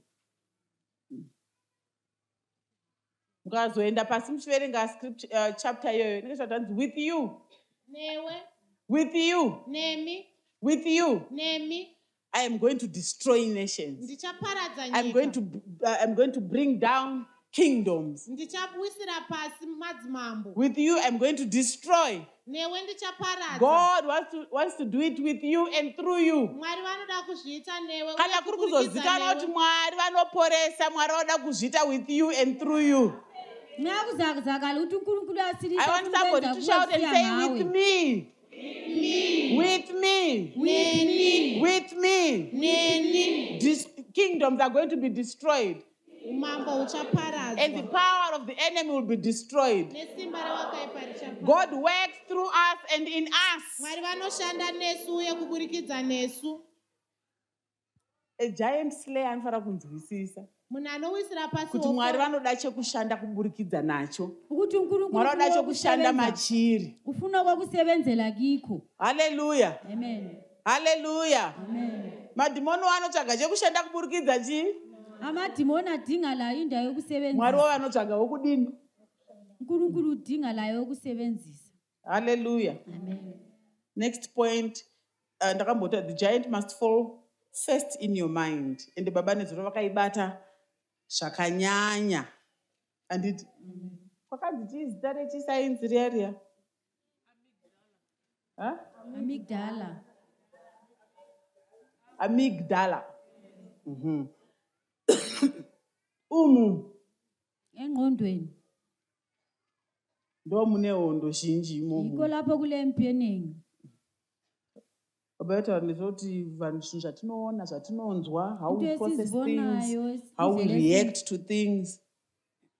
mashandiro atinoita nezvinhu nekuti tinoita sei tatarisana nemasituation. In as much as David heard the words of Goliath, kunyange zvazvo dhavhidhi akanga anzwa mashoko agoriati, his taunting kutukirira kwake and everything else, nezvose zvaaita, David also wanted to hear the promises. dhavhidhi aidawo kunzwa zvivimbiswa. Faith cometh by hearing, kutenda kunouya nekunzwa and hearing the word of God. uye kunzwa shoko ramwari. What shall be done chii chichaitwa to the man that kills the Philistine kumurume achauraya and mufiristia takes away the reproach from Israel? obvisa kunyadziswa pamusoro paIsraeri. Hallelujah. Amen.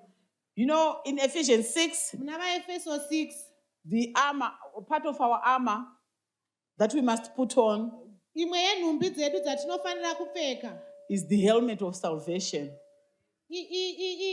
ingowani yeruponeso, so that we don't doubt our salvation, kuti tisakahadzika so pamusoro that we don't peruponeso doubt the rwedu, love of God. kuti tisakahadzika pamusoro perudo rwamwari. Hallelujah. Amen. Kozi umwe kana ngosangana nesituation, Omunye engahlangana lo mumo. andakafunga kuti Mwari vanondida here, Uyaqala ukuthi uNkulunkulu Mwari vari uyanthanda yini? kundifarira here, uNkulunkulu uyandithanda yini? ndakaponeswa kwazvo kwazvo here, Nasindiswe ndichiri kweqiniso. mwana wamwari here kwazvo kwazvo. Ngisasengumntwana kaNkulunkulu yini? Ende ndoimwe weapon inoshandisiwa iyoyo naSatan. Ngesinye isikhala esisetshenziswa nguSathane. Ende ndinofanira kuzadza nemascriptures anokuita assure of the Kumele love of God. ugcwalise ngembhalo ekwenza ukuthi ube I lesiqiniseko. won't say much on this Handizotaura because nyaya zvakawanda. yakazvirebera. Number 4, next point. Number 4. There are giants. I think on the first day I talked mainly about internal giants. And Baba touched also a lot on that yesterday, so I don't want to dwell much on that. So on the next point, I want to talk about the giants you must overcome before you overcome Goliath. Ndoda kutaura pamusoro pedzimwe hofori dzaunofana kukunda usati wakunda Goriati. I'll refer to Numbers 13, verse 31 to 33. Tichaverenga kuna Numeri 13, 31 kusvika 33. Those 10 spies Vaya vasori vane 10 that went with Caleb and Joshua vakaenda naCaleb naJoshua to spy on Canaan, kuti vanosora kuKenani. they came back with a bad report. Vakadzoka vaine nhau yanga isingafadzi. So watch out about your own attitude, Cherekedza mafungiro ako your own nemaitiro ako. mentality, Pfungwa dzako, grasshopper mentality, pfungwa dzemhashu, inferiority complex, kuzvitarisira pasi, fear, doubt. kutya, kukahadzika. Joshua and Caleb were outnumbered and outmatched. Joshua By these naCaleb other 10. vakakundwa nevamwe vanga vari 10. The two of them were going against the crowd. Vaviri vavo vakanga vachipesana nezvaitaurwa nevazhinji. But Caleb said, Asi Caleb anoti, we are well able. tinogona, We are well able. tinokwanisa. You want to surround yourself with people like that, with a positive mentality, or positive attitude. Unoda kuzvikomberedza nevanhu vanoona zvakanaka. Umwe munhu ukatomuona uchibva kwadhokota tomuudza kuti kwanzi cancer sada. omunye ungambona uvela kudokta kuthiwa icancer Manje ma-1. siyabuya. You want a person who will say, Unoda munhu anoti, he is well able. Mwari vanogona. He is well able. Mwari vanogona. People who don't doubt their God. Vanhu vasingakahadziki naMwari wavo. Amen. Amen. These are qualities of giant slayers. Izvi ndo zvinotarisirwa neunhu hwevanhu vanogona kuisira pasi hofori. So the external Goliaths are those ones with grasshopper mentality. Vana Goriati vanoonekwa ndeavo vanotarisira pasi. They want it to rub on to you. Vanoda kuti newewo utange kuzvionera pasi. And then there's also Eliab, David's brother. Kuna Eliabu mukoma waDhavhidhi. Ukuru hwavo hahunyanyi kushanda. Ubukhulu bakabusebenzi. Pane vamwe vakuru kwatiri, ivi chero mukunamata. Abakhulu kithi even ekukhonzeni. Vave varwi vehondo. Ababe baluveni. Vanotokudza kuti we have been here for years. Takanga tiri pano kwemakore. Takatsanya kwemakore. Sazilo kweminyaka. Hapana chatisingazivi. Akula nto esingayaziyo.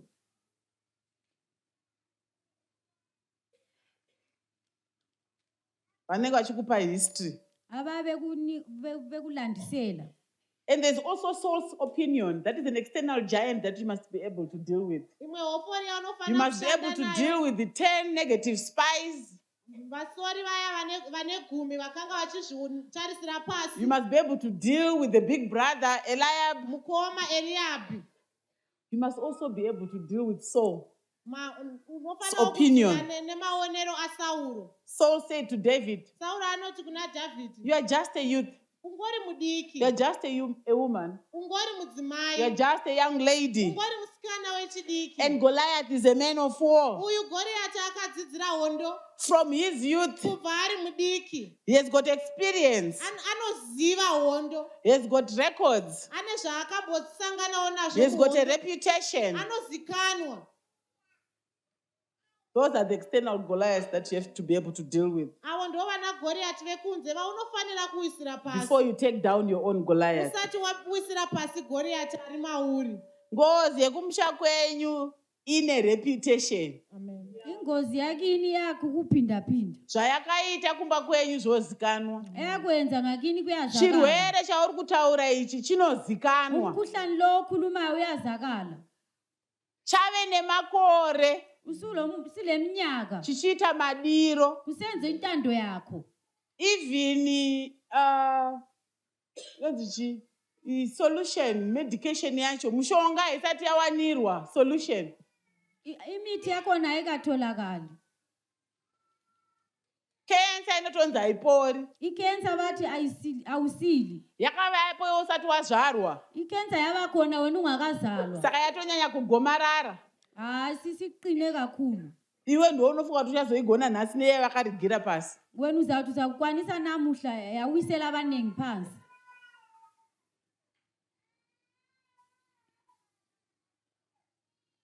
kana iri ngozi kana zviri zverudzi kana zviri zvekumhuri ngakuyingozi kumbe okwesendo kumbe okwemhuli munoriziva rungano rwacho, uyalwazi indaba yakhona, resume yacho munoiziva, rekodhi yacho munoiziva. indaba yakhona uyayazi. Saka zvechitokuudzai kuti zvamungazvigoni. Kuyave kukutshela ukuthi hayi lokhu ngeke likwenelise. And then kozouya iye Goliath wacho opinion of you.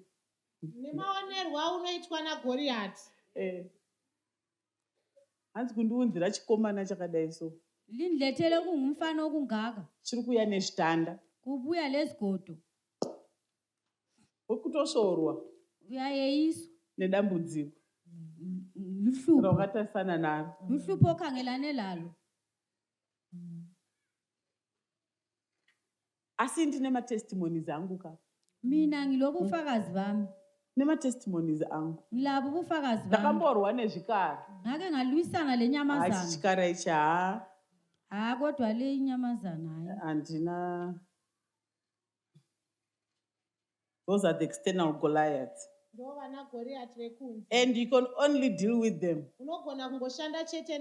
when you stand on your own testimonies.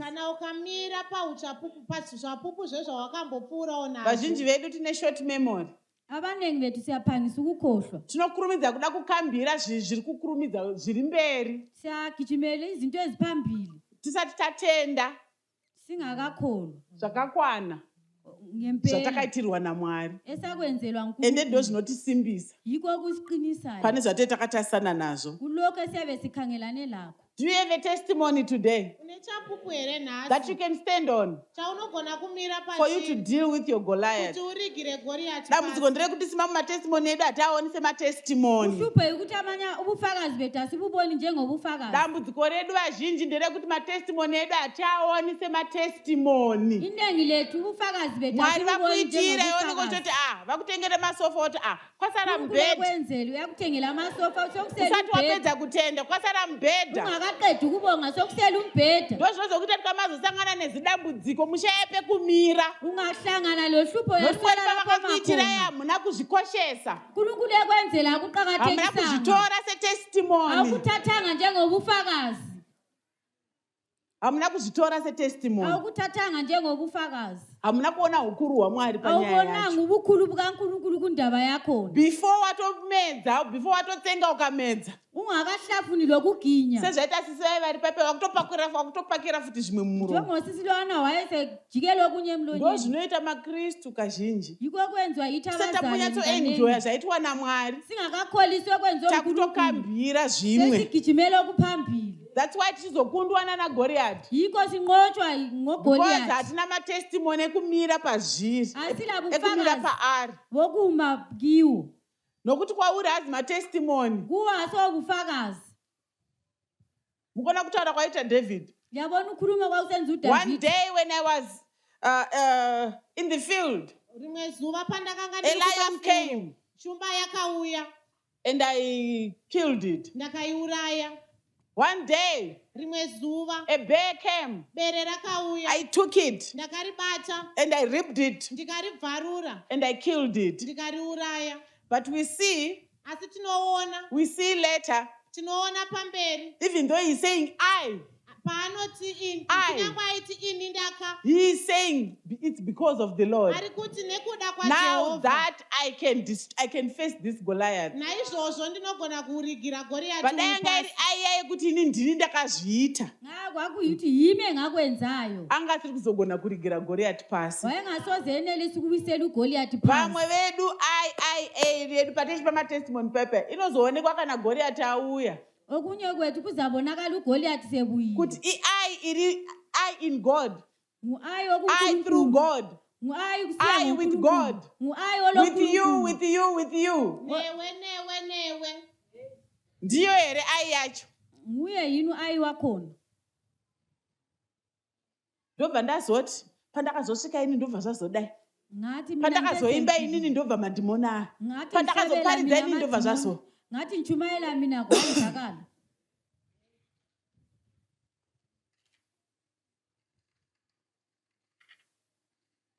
But we can tell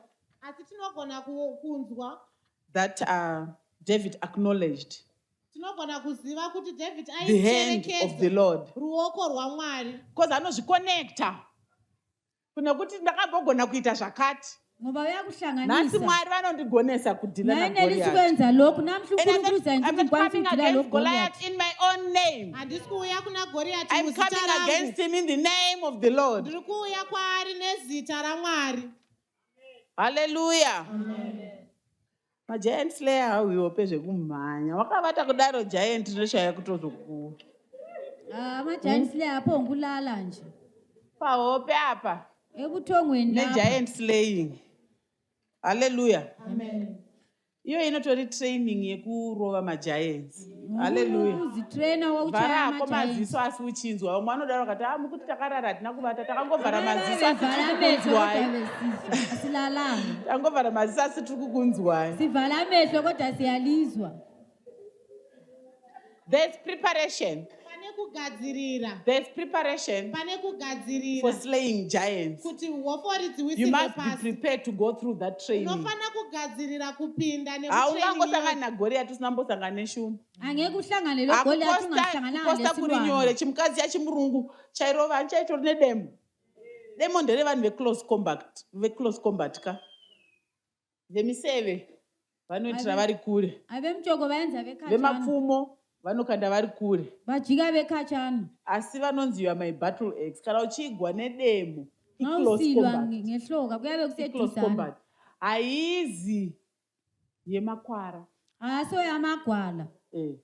Haizi yemakwara. Saka scripture yakatikomborera stereki yatakagoverwa namama Mutsakani. Ikumbhalo lo wasibusisa kakhulu esawabelwa ngumama Ichi Mutsakani. chimusikana chine minisketi chiti kutochifarira chiri kungova Lukazi museve. anogqoka iminisketi lo Chichiita zvekujambirira. esenze Asi kokuyeqela. takafara patakaona uya aive nedemo uya. Sajabula sibona lwana wayelehloka. Zvonakidza kuona ka? Kuyajabulisa Nekuposta ukubona ka? lokufaka.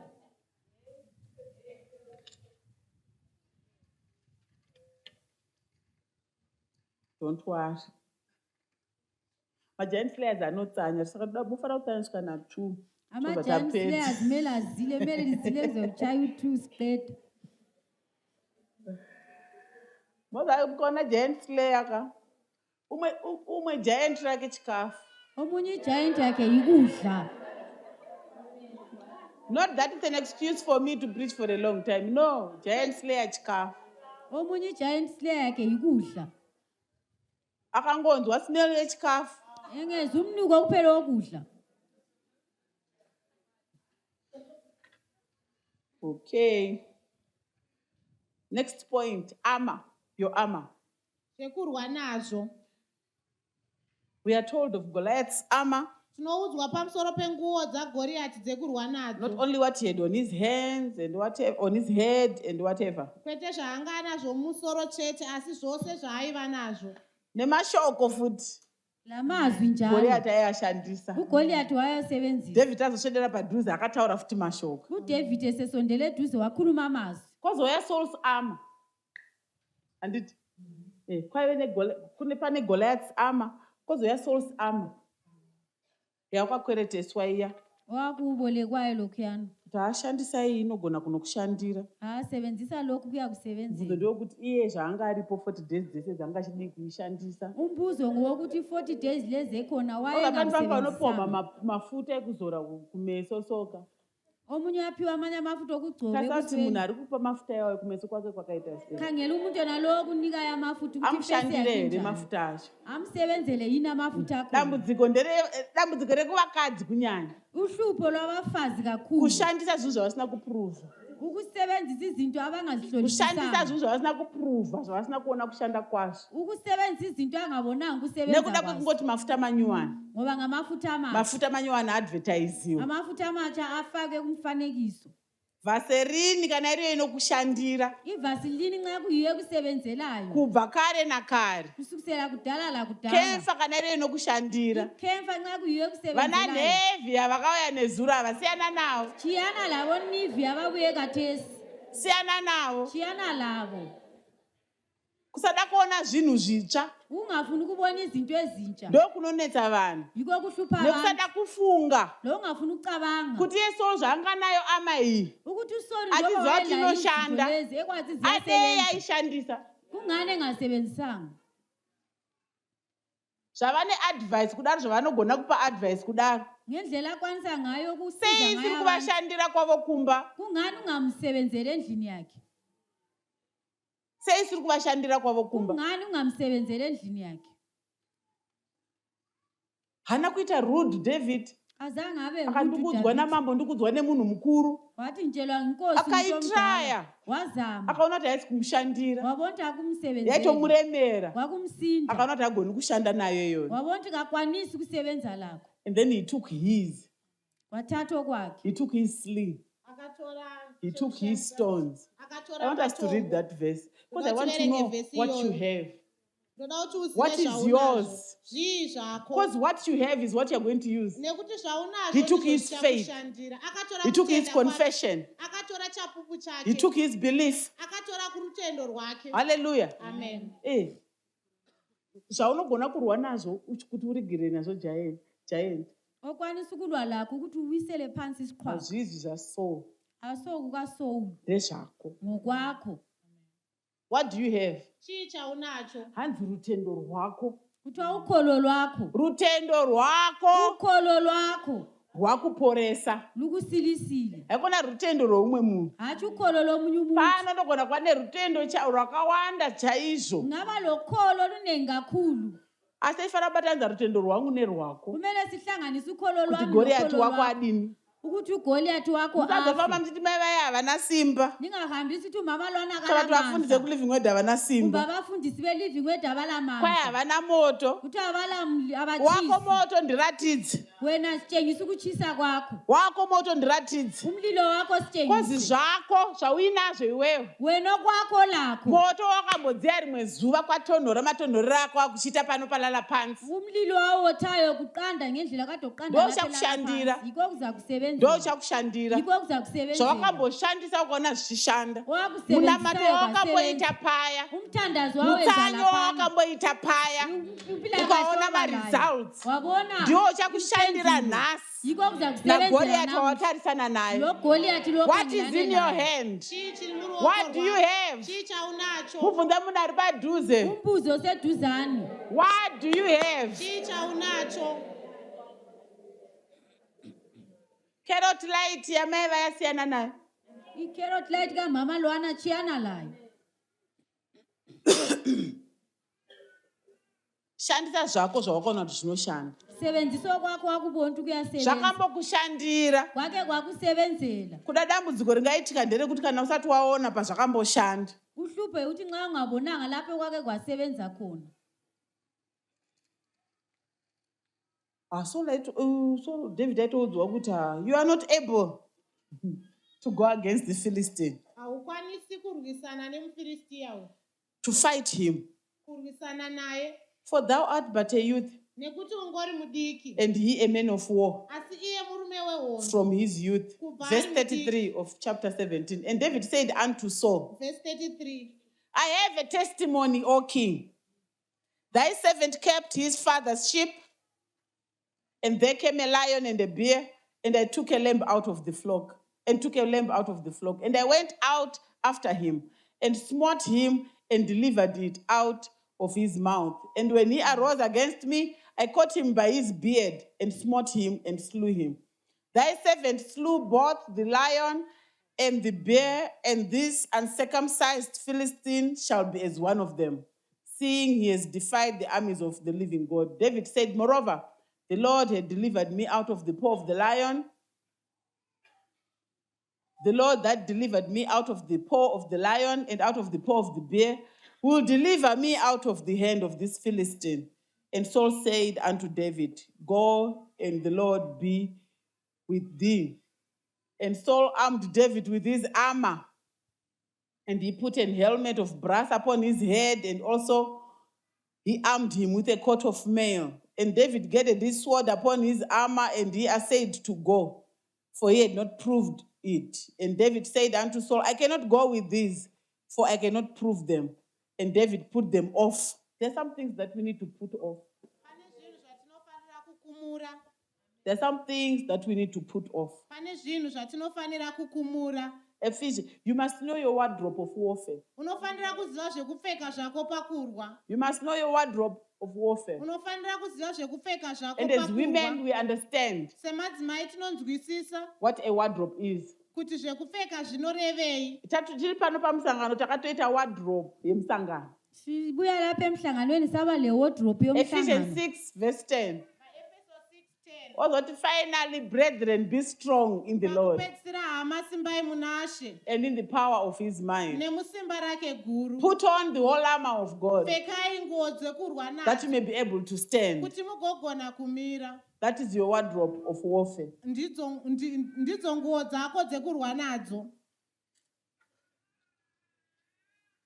Mascripture tinogara tichidzidzisiwa. imibhalo esihlala siyifundiswa. And then here David also told siyana neizvizvi. He put those things off. Colossians inoita zvinhu zvakawanda. Put on love. Put on. Pfekai. There are some things that you must put off. Pane And there are zvaunofanira some things that you must kukumura. put on. Asi pane zvaunofanira kupfeka. But we start with putting on Christ. Asi tinotanga nekupfeka Kristu. And we must put on his love. Topfeka rudo rwake. And we must put on kindness. Topfeka kunaka. Hallelujah. Amen. Mubvunzo ndewekuti wakapfekei? umbuzo ngowokuthi ugqokeni. Chinogona kuti uite kuti Goriati adore.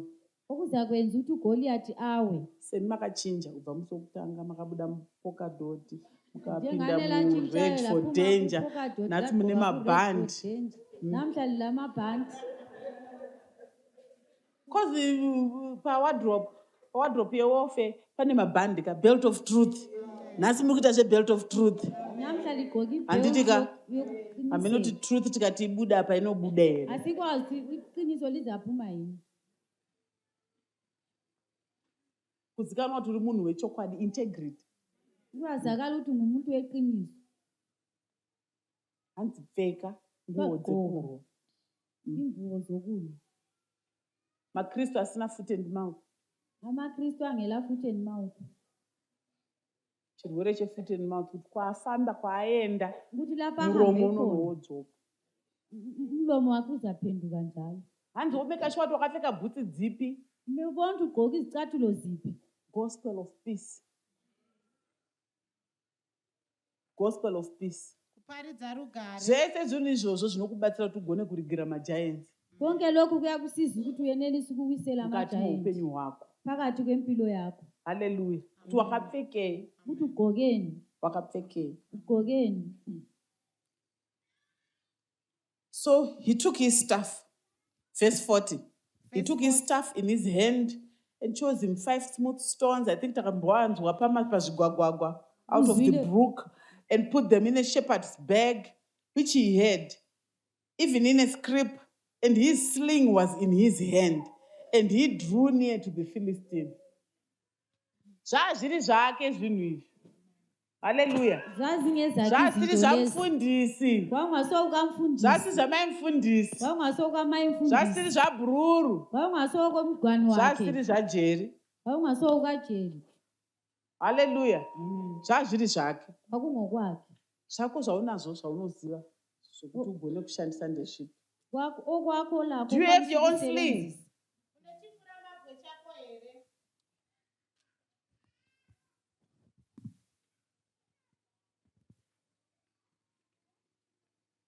So he had his own faith, Akanga ane rutendo rwake. he had his own belief, Akanga ane kutenda he had his kwake. own testimonies, Akanga ane chapupu and he chake. had his own confession. Akanga ane zvaaikwanisa Today. Nhasi. Nhasi. My God will deliver you into my hand, Mwari vachakuisa muruoko rwako. and I will feed you. Ndichakupa. Goliath said, I'll feed your body, meaning David's body, to the birds of the air. Ndichapa muviri wako iwe Dhavhidhi kushiri dzedenga. And David is saying, Dhavhidhi ari kuti I'll feed the Philistines, not just you, Goliath. kwete iwe woga Goriati, ndichapa I'll maFiristia. feed the Philistines. Ndichapa maFiristia. He is not thinking small, Haasi kutarisa zvidiki. big. Ari kutarisa I'm zvakakura. not just going to deal with you, Goliath, but I'm going to deal with the whole Philistine clan, tribe, or whatever. Handisingowisirai weGoriath pasi asi nerudzi rwenyu rwose maFilistia. Hallelujah. Amen. What is your confession? Mashoko ako ndeekuti Menu kudii? kana Mwari vatitendera. Asazi uNkulunkulu engasivumela. Tichaonana kuVWOW next year. Sizabonana kuVWOW next year. Next point, what's your motivation? Chii chinokusunda? Zvinhu zvandakambotaura, so I'll try to rush through this. For the glory of the Lord, Kuti Mwari vakudzwe, not just for my freedom. kwete kuti ndingosunungurwa chete. Go the extra mile. Enda This mberi. must not just end at you. Zvinhu hazvifaniri kungoperera pauri woga. Next point, strike and slay.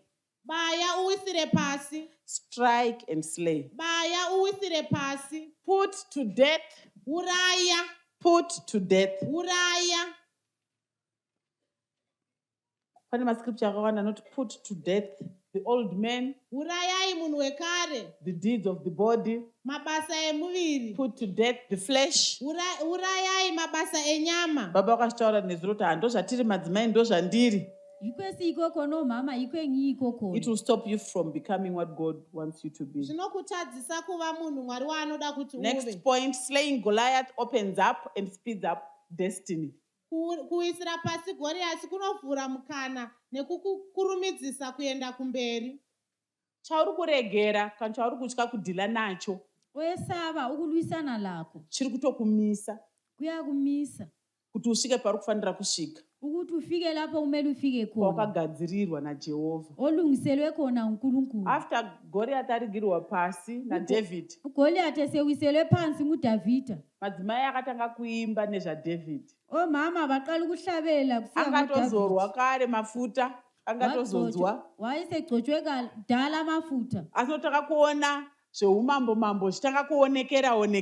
Okobukhosi kwasokuqala ukubonakala. Hallelujah. Amen. Rungano rwakareba tingapindi munazvo zvese. Indaba enda singeke sangena kikho Ini konke. ndinotenda kuti musangano unowu Ngiyakholwa ukuthi umhlangano lowo uri kubvisa vamwe vana David uyakhipha abanye oDavida kubva kumachonyonyo kwavanga vari kuseruka. ukusuka ngale khatshana Goliath wavo leyo paachawisirwa pasi, uGoliath wawewiselwa phansi vari kuzoiswa paplatform bazafakwa endaweni inoita kuti destiny yakaiswa naMwari mukati meupenyu hwavo ichitanga ezayenza ukuthi lokho kwafakwa uNkulunkulu empilweni wanga zabo usiri kuonekera uqala maningi. ukubonakala Hapana ubungabonakala ngatiziva nezvako. akula kade kwazi Rinote ngawe VWOW kungonzi teta musangano wegiant slayers. kuthiwa sibe leviwa umhlangano Tichiitira kuno wama-giant kulala pansi. senzela lapha elala Not phansi muHarare mucapital city. hatshi eHarare We esigodlweni were getting inquiries. Takanga tichibvunza.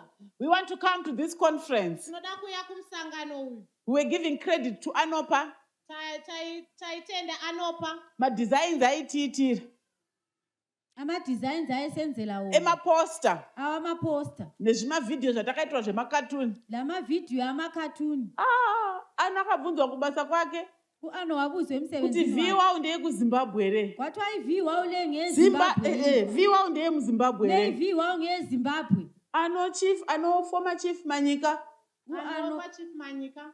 Youth akainvita ma-friends vari kuCanada for a sleepover. wabiza abangani bakhe for i-sleepover Ndobvaisa mavideo anotorwa pano palala pansi. Baba wafaka vashiparidza. amavidiyo athathwa lapha elala phansi Vakumubvunza kuti babechumayela. ndekupi uku akatadza kutsanangura. wathi kungaphi Zvavaiona pavideo ababekubona kuvidiyo nezvaanoziva pamusoro pelala pansi. ngendlela ayazi ngayo ngelala Nemakomenti phansi aipiwa nemabhururu. lalokho kwakukhulunywa ngabangani The bakhe video quality is.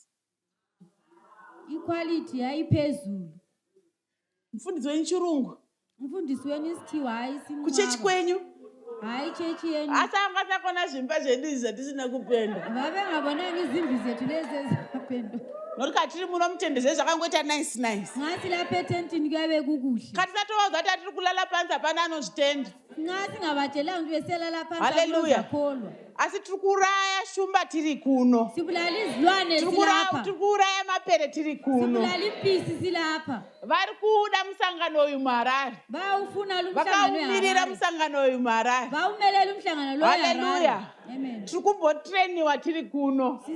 Ndikutenda sisahlonitshwa kuti silapha pamusangano unouye Giant Slayers 2. Lo mhlangano we-Giant Slayer Kuda 2. kunouita musangano pakati peHarare. Tiri kuyenza umhlangano phakathi eHarare esigodlweni. Neposta raanopa chete tetapedza masports. Le posta lakhe siyabe sesiqedile. Vakuchitoona kutoti ava vanhu havasi kuita zvokutamba. Bebona ukuthi abantu laba abadlali. Nezvakuita kwaya izvi kaizvi. Ngendlela ikwaya esisenza ngayo. Nemachenero avari kuita kaya. Ngendlela abachena ngayo. Munhu akauya akaona vachiimba. Umuntu engabuye bathole behlabela. Angasore. Angasola. Nehosting nemashirts epinka. Ne-hosting labo pinki labo.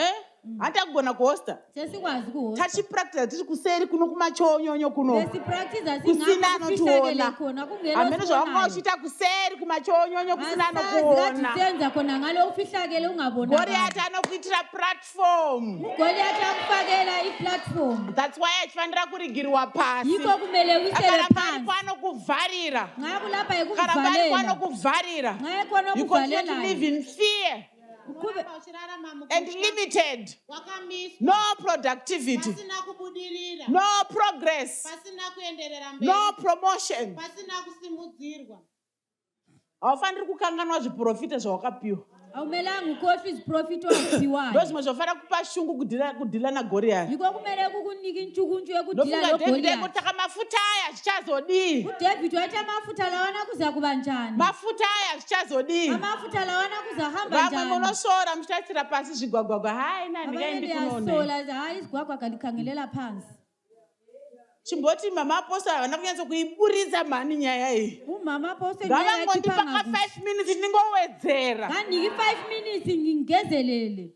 Zvinhu zvakatiswa naMwari mauri zvechitobuda. Okuyabe kufakwa ngukuku. Handigoni kukuziva imese, handigoni kukupai mukana mose. Angikwanisi kubalazi lonke. Chandogona kuisa program yeshotgun. Hallelujah. Hallelujah. Platform. Lithuba le. Manje vamwe muchiita kunge muri kusora izvo mahlo. Abanye lebe lingandi yasola. Ndiye Goliath wako wamfara kunge uchidhila naye. Uyu Goliath wako umele umisane laye. Basa rekungorota kuhope. Umsebenzi kuphuphu sekuthomeni. Uchiparidzira varungu uchidzinga varungu madhimoni. Unoenda kwasei usina kuya kuzoita chigwagwagwa panapa. Uyahamba njani ungabuya ngaba isigwagwagwa lapha.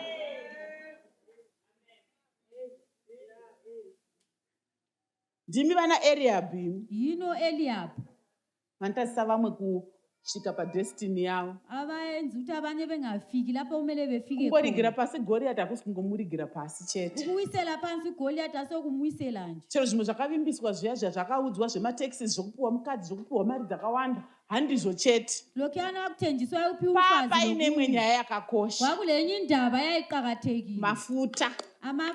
Mafuta ngakatozora. Amafutha wayesegcotshiwe. Mambo ndiyaitungamirira vanhu vake kuhondo. Inkosi yayikhokhela abantu bayempini. Kuuraya Goliath kwakaisa chidhindo. Ukubulala uGoliath kuti Mwari havana kuita mistake. Ukuthi uNkulunkulu kaphambanisanga. Munhu wacho. Uye lo umuntu akafanira kuzotungamirira Israel. Akumele akhokhele uIsrael. Iwe uchingosorwa zvaunoita izvi. Wena usola ngendlela oyenza ngayo. Handivo vauya kuhondo vachi vari kudii kurwa ndo vakasarudzwa. Ababuye empini akumele belwe kanti ibo abakhethwayo. Manje apa papasisire nyaya yekuti vasarudzwa vamasoja akanzi ndivo vacho. Lapha wangela ndaba yokukhetha ukuthi amasoja yiwo. Papa kungodiwa munhu. Wasofunakala umuntu. Nepanongodiwa munhu. Lalapho ufunakala khona umuntu. Pasina kana criteria. Kungela kusetshenziswa. Newe unenge uchikwana ipapo. La uyabuye kwana khonapho. Seuchizviburitsa ipapo. Kungani uzikhipha khonapho. Moza chimwe chigwagwagwa chakatotipedzera message ipapo. Antombozi kuti ndichiri kuramba ndichirebesere chiipapo. Angati wayiloke ndiqhubekela phambili. Hallelujah. Amen. Kuti Mwari wakandiudza kuti handisi kuzoita zvinhu ndogenga. UNkulunkulu wandiudza kuti ndiri superstar ndinichaparidza zvekuti kana ndapedza muchazonodii.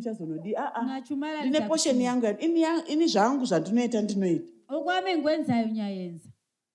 Iko pano ndasingatodi kutoparidza pano. Kona kube ngafuna ukuchumayela emhlanganweni. Ndikazoshaya timozoti kudini kuzoti mama hasi kuparidza. Ngathi liza kuthini ngezwa ukuthi umama akachumayela. Zvimwe totongoitira imini. Okunye sengibenzela. Pano umhlangano ndingatogarawo pasi. Omnye umhlangano vanenge vazipiwa vozvishandisa. Ababephiwe bechaye. Hallelujah. Ini kuno ndakaya kuzongonamatira vanhu kuno. Lapha ngabe uzokhulekela abantu. Esemfuna ukukwenza kathesi. Amen. Amen.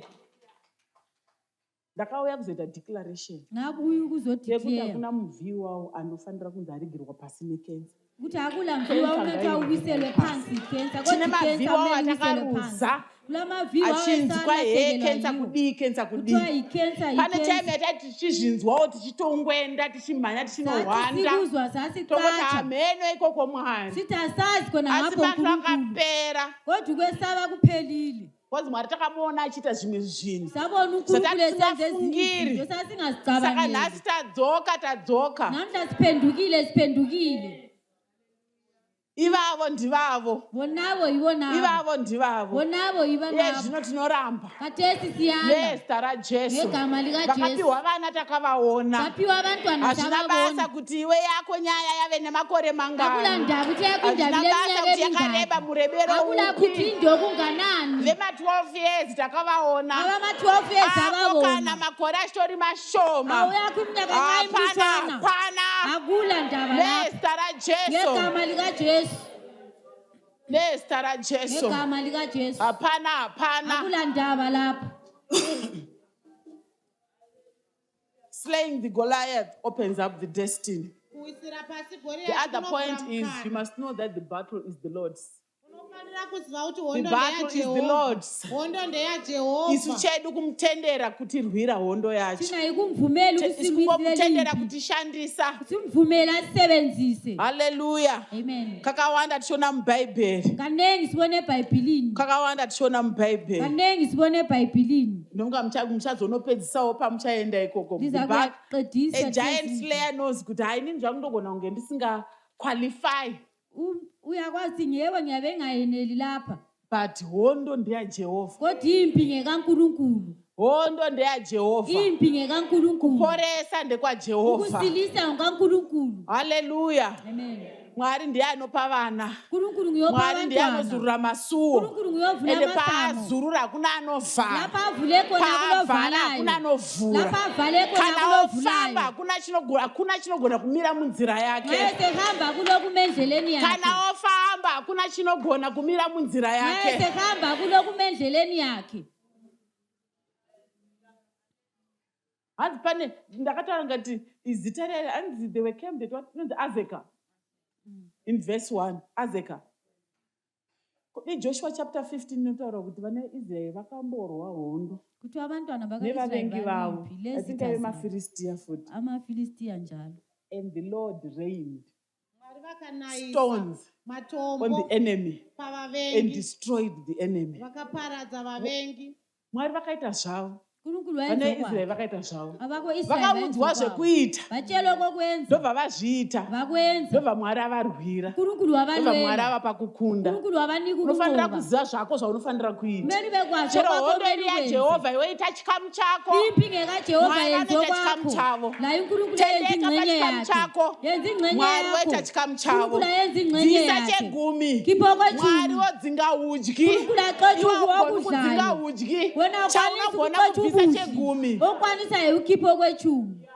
Hallelujah. Amen. Hanzi endesai varumbidzi kumberi. Kuti wahambisana abadumisayo phambili. Kana zvichida kurumbidza. Nxa ufuna ukudumisa. Iwe rumbidza. Wena dumisa. Iwe rumbidza. Dumisa. Kupa ngirozi naMwari manyukunyuku. Ukunika Munhu akarumbidzwa kaanonererwa. umuntu Anonzwa angadumisa mawara. Oda kuita ezabuzane zvinhu. eqala ukwenza izinto Womuona achikuitira zvikuru. umbone kwenzela okukhulu Muzita ramambo Jesu. ngegama likaJesu. We need to confront giants. Unofana kutarisana newakaipa. Don't tolerate or accommodate the giant. Usamugamuchira kana kumupa Come pekugara. against them in the name of the Lord. Inda kwaari nezita raJesu. Caleb, Caleb. after 45 years, Kwapera makore 40 he nemashanu. had not forgotten the promise of the Lord upon his Haana life. kukanganwa zvivimbiswa zvaMwari pamusoro peupenyu hwake. He went to Joshua Akaenda kuna Joshua. and he said, you know, I have followed the Lord wholly. Akati Wholeheartedly. unoziva kuti ndakatevera Jehovha nemwoyo wangu wose. And I believe these promises from the beginning. Ndikatenda zvivimbiswa zvake kubva pakutanga. Only those 10, Avo 10 chete they are the ones who didn't believe. ndo vasina kutenda. Vakaita titadze kuwana nhaka yedu. vayenza ukuthi singatholi ilifa lethu. But now, Asi iko zvino give me that mountain. ndipe gomo iro. Give me that mountain. Ndipe gomo iro. You know, the word of the Lord says, Shoko raMwari at rinoti 85, ava nemakore 75 Caleb nemashanu. took Hebron. Caleb akatora Hebroni and killed 3 giants. akauraya hwitakwi At nhatu 85, ava nemakore 75. he killed 3 giants Akauraya hofori nhatu and took over Hebron. akatora Hebroni rikava rake. Angawanda kuda vipa panguva dai vakangopinda pavaifanira kupinda pekutanga. ngavangena lapha Kuda munhu kwamele umwe bengene angachangouraya khona. 1-1. Omunye lomunye wayezabulala owakhe. But after 45 years, Kwapera makore he had 40 not nemashanu. wavered in faith. Haana kutsudunuka He still parutendo. kept the promises. Akaramba akabatirira He still believed pazvivimbiso. God. Akaramba achitenda He kuna still Mwari. wanted his mountain. Akaramba achida gomo He still rake. wanted the promise of God. Akaramba achida zvivimbiswa zvaMwari. Zvikanzi ndipe, Kwathiwa nginikeze. give me that mountain. Nothing will stop me. Hapana chichandimisa. And he displaced 3 children of Anak. Akabvisa vana 3 vaAnaki vatatu. my giants. Hwitakwi. Uri kuchema nehwani. Wena ukhala lo yedwa. Have a different spirit. Iva nemweya wakasiyana. Wanga waneta. Ukuthi udiniwe. Uchiti nguva yareba. Isikhathi sesiside. Ukatrega ndisiyana nazvo. Wothi nchiyane lapho. Delay is not denial. Kunonoka. Delay is not denial. Kunonoka. Nyaya yako yemakore iya. Indaba yakho yeminyaka. Ndati uitore nhasi panyuwani. Mfuna uyithathe namhla njengendaba entsha. Gomo rangu ndichiri kurida. Intaba yami ngisayifuna. Chivimbiso changu ndichiri kuchida. Isithembiso sami Akaziphiwa ngisasifuna. kazivimbiso muna Exodus. Sasiphiwe isithembiso No ku-Exodus. sickness will come near you. Hapana urwere In the land of uchauya promise, munyika none shall yechipikirwa. miscarry. Hapana None shall achashota. be barren. Hapana Those are the achashaya promises. ndo zvivimbiswa. Hallelujah. Amen. Hallelujah. Amen.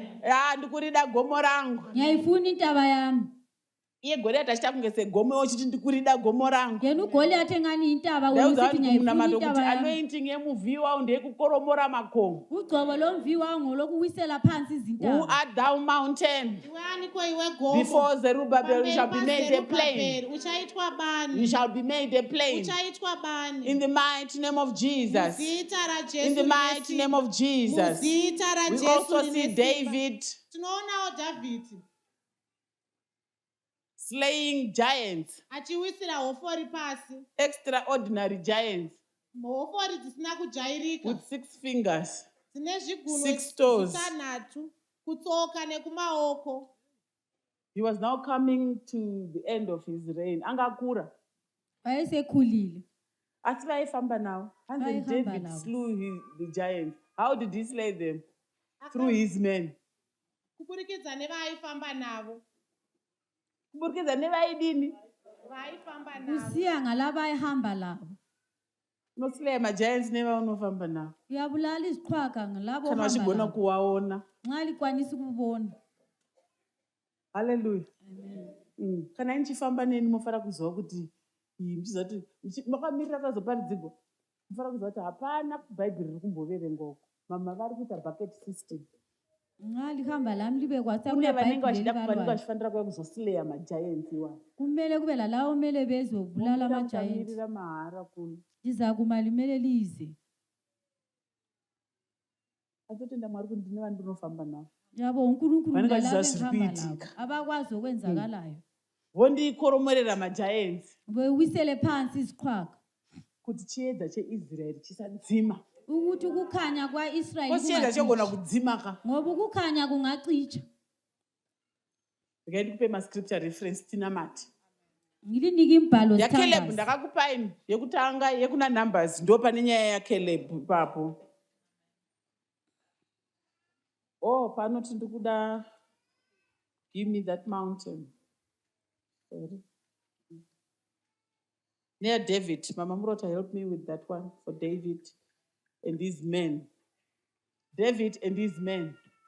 Jesse and her men. And her girls and her babes and her VWOWs. They slew giants. Vakawisira Teamwork. hwitakwi. Katichifamba tose. Famba tose tichita nezve. Samba sonke senzani. Kachifamba netimu yangu kuenda kutour. Ngahamba letimu esiya ku-tour. Kati yakunoka ndina kuya kuzochena. Nxa sibuye lapha sibuya ukuzotshena semsebenzini. Tipa basa. Kati yakunoka. Semsebenzini nxa sibuye lapha emhlanganweni. Joshua 15, Joshua 15 verse 14. verse 14. Caleb drove out from there the 3 sons of Anak. Caleb akadzingira vana vatatu vaAnaki. Caleb killed with the swords the 3 sons of the giants that were occupying the mountain, Akauraya vanakomana vatatu Mount veHwitapi Horeb. vakanga vari mugomo Joshua reHoreb. 15 verse 14. Joshua 15:14. Vamwe vanga utouraya 3-3. Abanye base bebulala nga-3-3. Apa zvichita kunge zvanonoka. Kungani sokuphuzile. After many years. Makore mazhinji. After many years. 45 years is not a short time.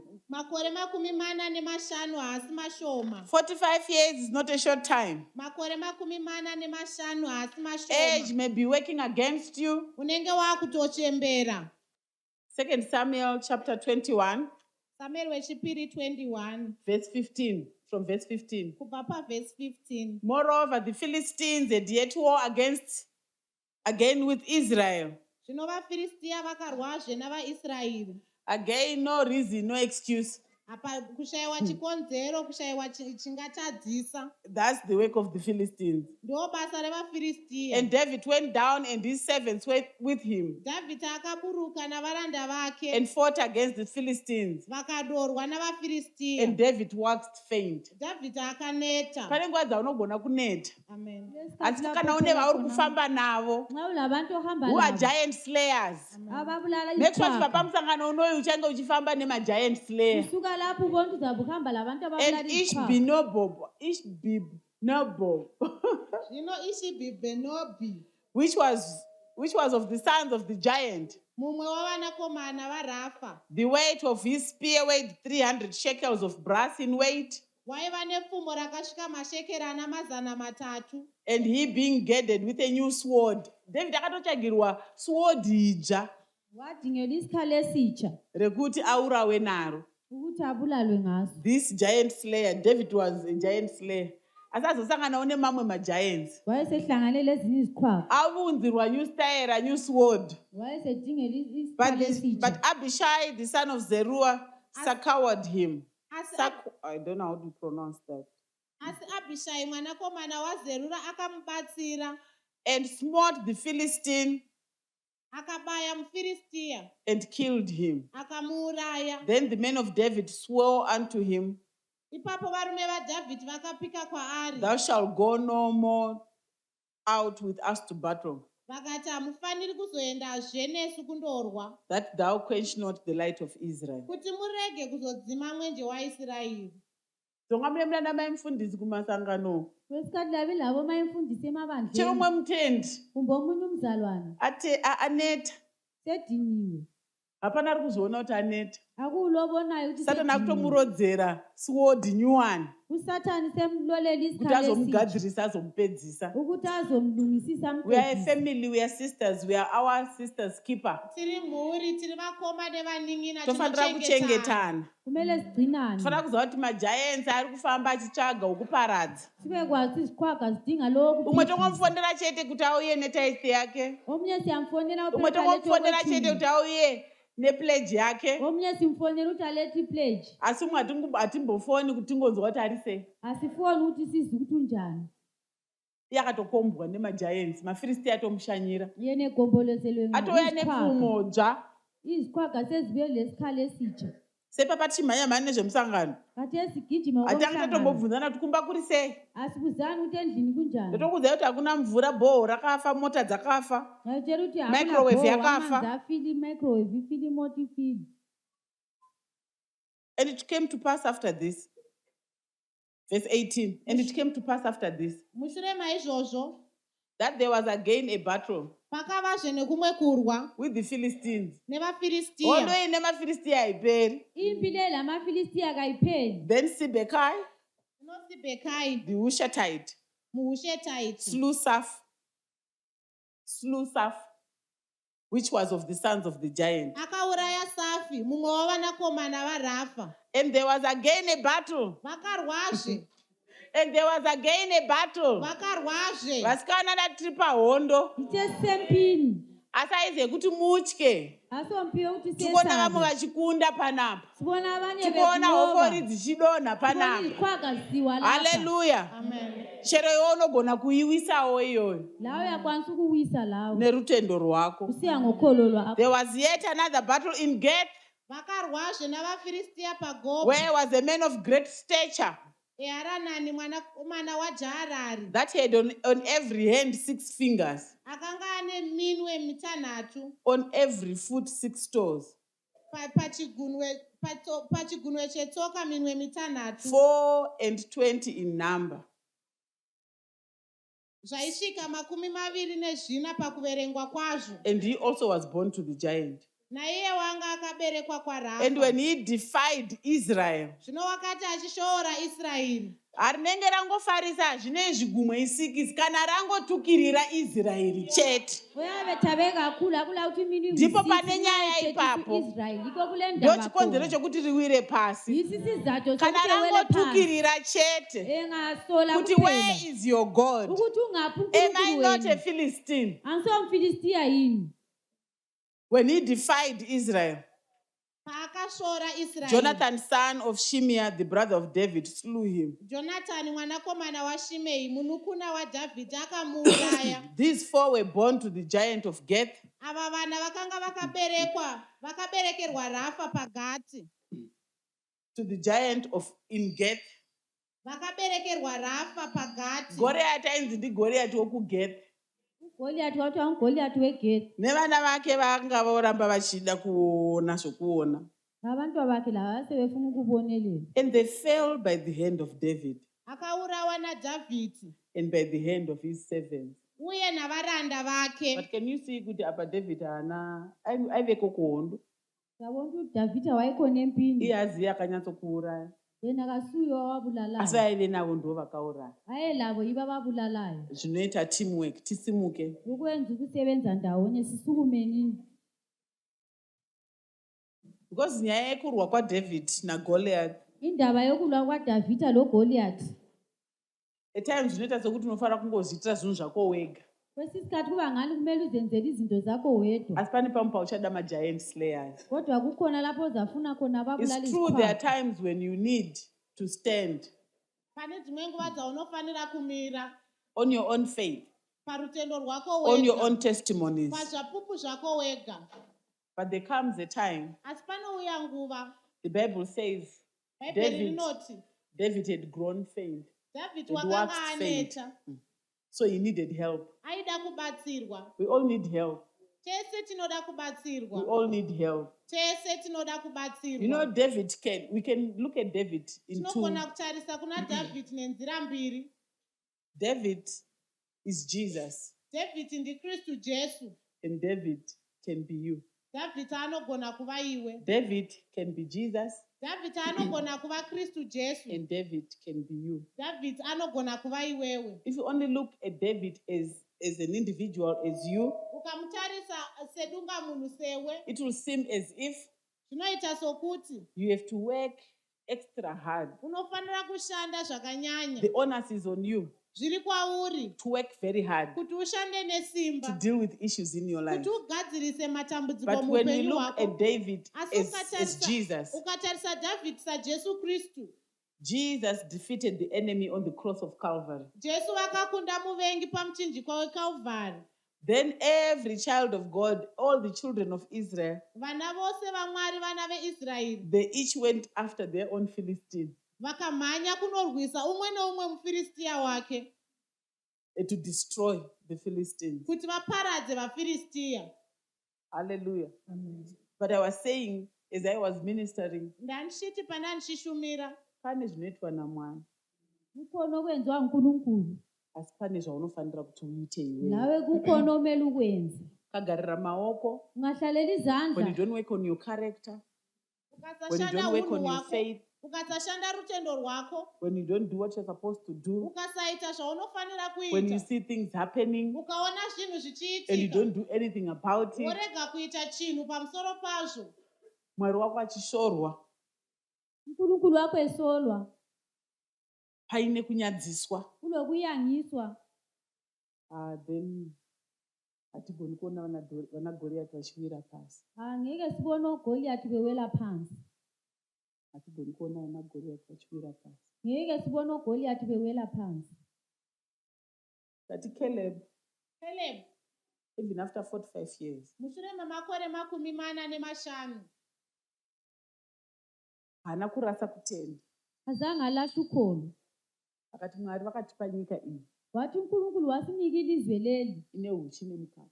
egcwele ngoluju lochago. Ini rangu gomo ndichiri kurida. Eyami intaba lokho ngisayifuna. Handizi kuti uri pano here uri kuti ini rangu gomo ndichiri kurida. Angazi ulapha yini othi eyami intaba lokho ngisayifuna. Zvikuita kunge nguva yareba. Kungani isikhathi sesiside? Pane nguva yawakambotadza kuriwana. Yebo kulesikhathi wayehluleka Kana ukuthola. wakambotadza kuritora. Kumbe wayehluleka For ukuyithatha. whatever reason. Ngezizathu ezithile. But tanzwa shoko. Sizwile ilizwi. You can chase those 3 giants away. unokwanisa kudzingirira hofori nhatu idzi So you can take possession of what is rightfully yours. kuti utore zviri zvako. Yes, these giants have got a reputation. hongu vane mukurumbira hofori They've idzi got a record. vanozikanwa. But our God is bigger than any asi giant. mwari vedu vakakura kupfuura hofori ipi zvayo. Our God is bigger than any giant. mwari vedu vakakura kupfuura hofori ipi In the zvayo. mighty name of Jesus. muzita ramambo Is jesu. there a giant stalking your life right now? pane hofori iri Is there a giant kutaurisa stalking your muupenyu marriage hwako right here? now? muwanano yako Is there here? a giant that is making you sad, pane hofori iri kuita kuti not usuruvare allowing here? you to walk in the fullness of the freedom that we have in Christ Jesus? ichikutadzisa kufamba mukuzara Are you being kwerusununguko terrorized? rwatakapiwa. Are you being taunted? uri kukanganiswa here? Whatever it may be, zvingava zvipi hazvo. in the mighty name of Jesus. muzita ramambo I want jesu you to rine lift your hands wherever simba. you kuti are. usimudze maoko ako pauri. I want you to lift your hands wherever you noda are. kuti usimudze maoko ako kwauri. People don't know it. vanhu havazvizivi. People may not know it, vanhu vangatadza but you kuzviziva. know your Goliath. asi unomuziva He is Goriati in your wako. closet. arimo He is coming out every morning. ari kubuda mangwanani He is oga coming oga. out every Ari evening. kubuda manheru And you know oga he's oga. not going Ende anywhere. unoziva kuti haana kwaanoenda. But I want to encourage you this afternoon. asi ndoda kukurudzira masikati I want to ano. encourage you this ndoda afternoon. kukukurudzira masikati ano. Enough is enough. zvakwana. Enough is enough. zvakwana. It's time for you to get what is yours. zvafanira. It's time for you to enter the promised land. yakwana nguva yekuti upinde munyika It's time for you to yechipikirwa. take possession yakwana nguva yekuti of utore what is rightfully yours as a zviri child of zvako God. semwana It's wamwari. time, it's time, it's time, it's yakwana time. nguva yakwana nguva. This is your time. ndiyo nguva yako. You cannot continue running away. haugoni kuramba You uchitiza. cannot continue to haugoni kuramba you cannot continue to uchitazviona. coexist haugoni kuramba muchigarisana with this Goliath. nagoriati uyu. It's either you or him. angatova iye kana It's iwe. either you or him. ungatova iwe kana It's either iye. you or him. ungatova iwe But kana if you are iye. saying this afternoon, asi kana uchiti it's not going to be me. haasi It's kuzova not iye. going to be me. haasi kuzova I want ini. you to come right now in the mighty name Ndoda of kuti uye Jesus. iko zvino muzita ramambo jesu. In the mighty name of Jesus. muzita ramambo You are jesu. sick and tired of these stones. waneta. Urombo unonhuwa. Nezita raJesu, nezita raJesu. Udofo uhu. Nezita raJesu. Kushayiwa uku. Nezita raJesu. Nezita raJesu. I want the head of Goliath today. musoro wagoriati I want nhasi. to feed the carcasses of the Philistine army ndinoda kupa mitumbu yehondo to yavafiristia birds of the air. kushiri Chero chinzi dzedenga. kumuri kwedu hazvisati zvakamboitiwa. Chero chinzi kukampani kwedu hazvisati zvakamboitiwa. Nezita raJesu, nezita raJesu. Nezita raJesu, nezita raJesu. Nezita raJesu, nezita raJesu.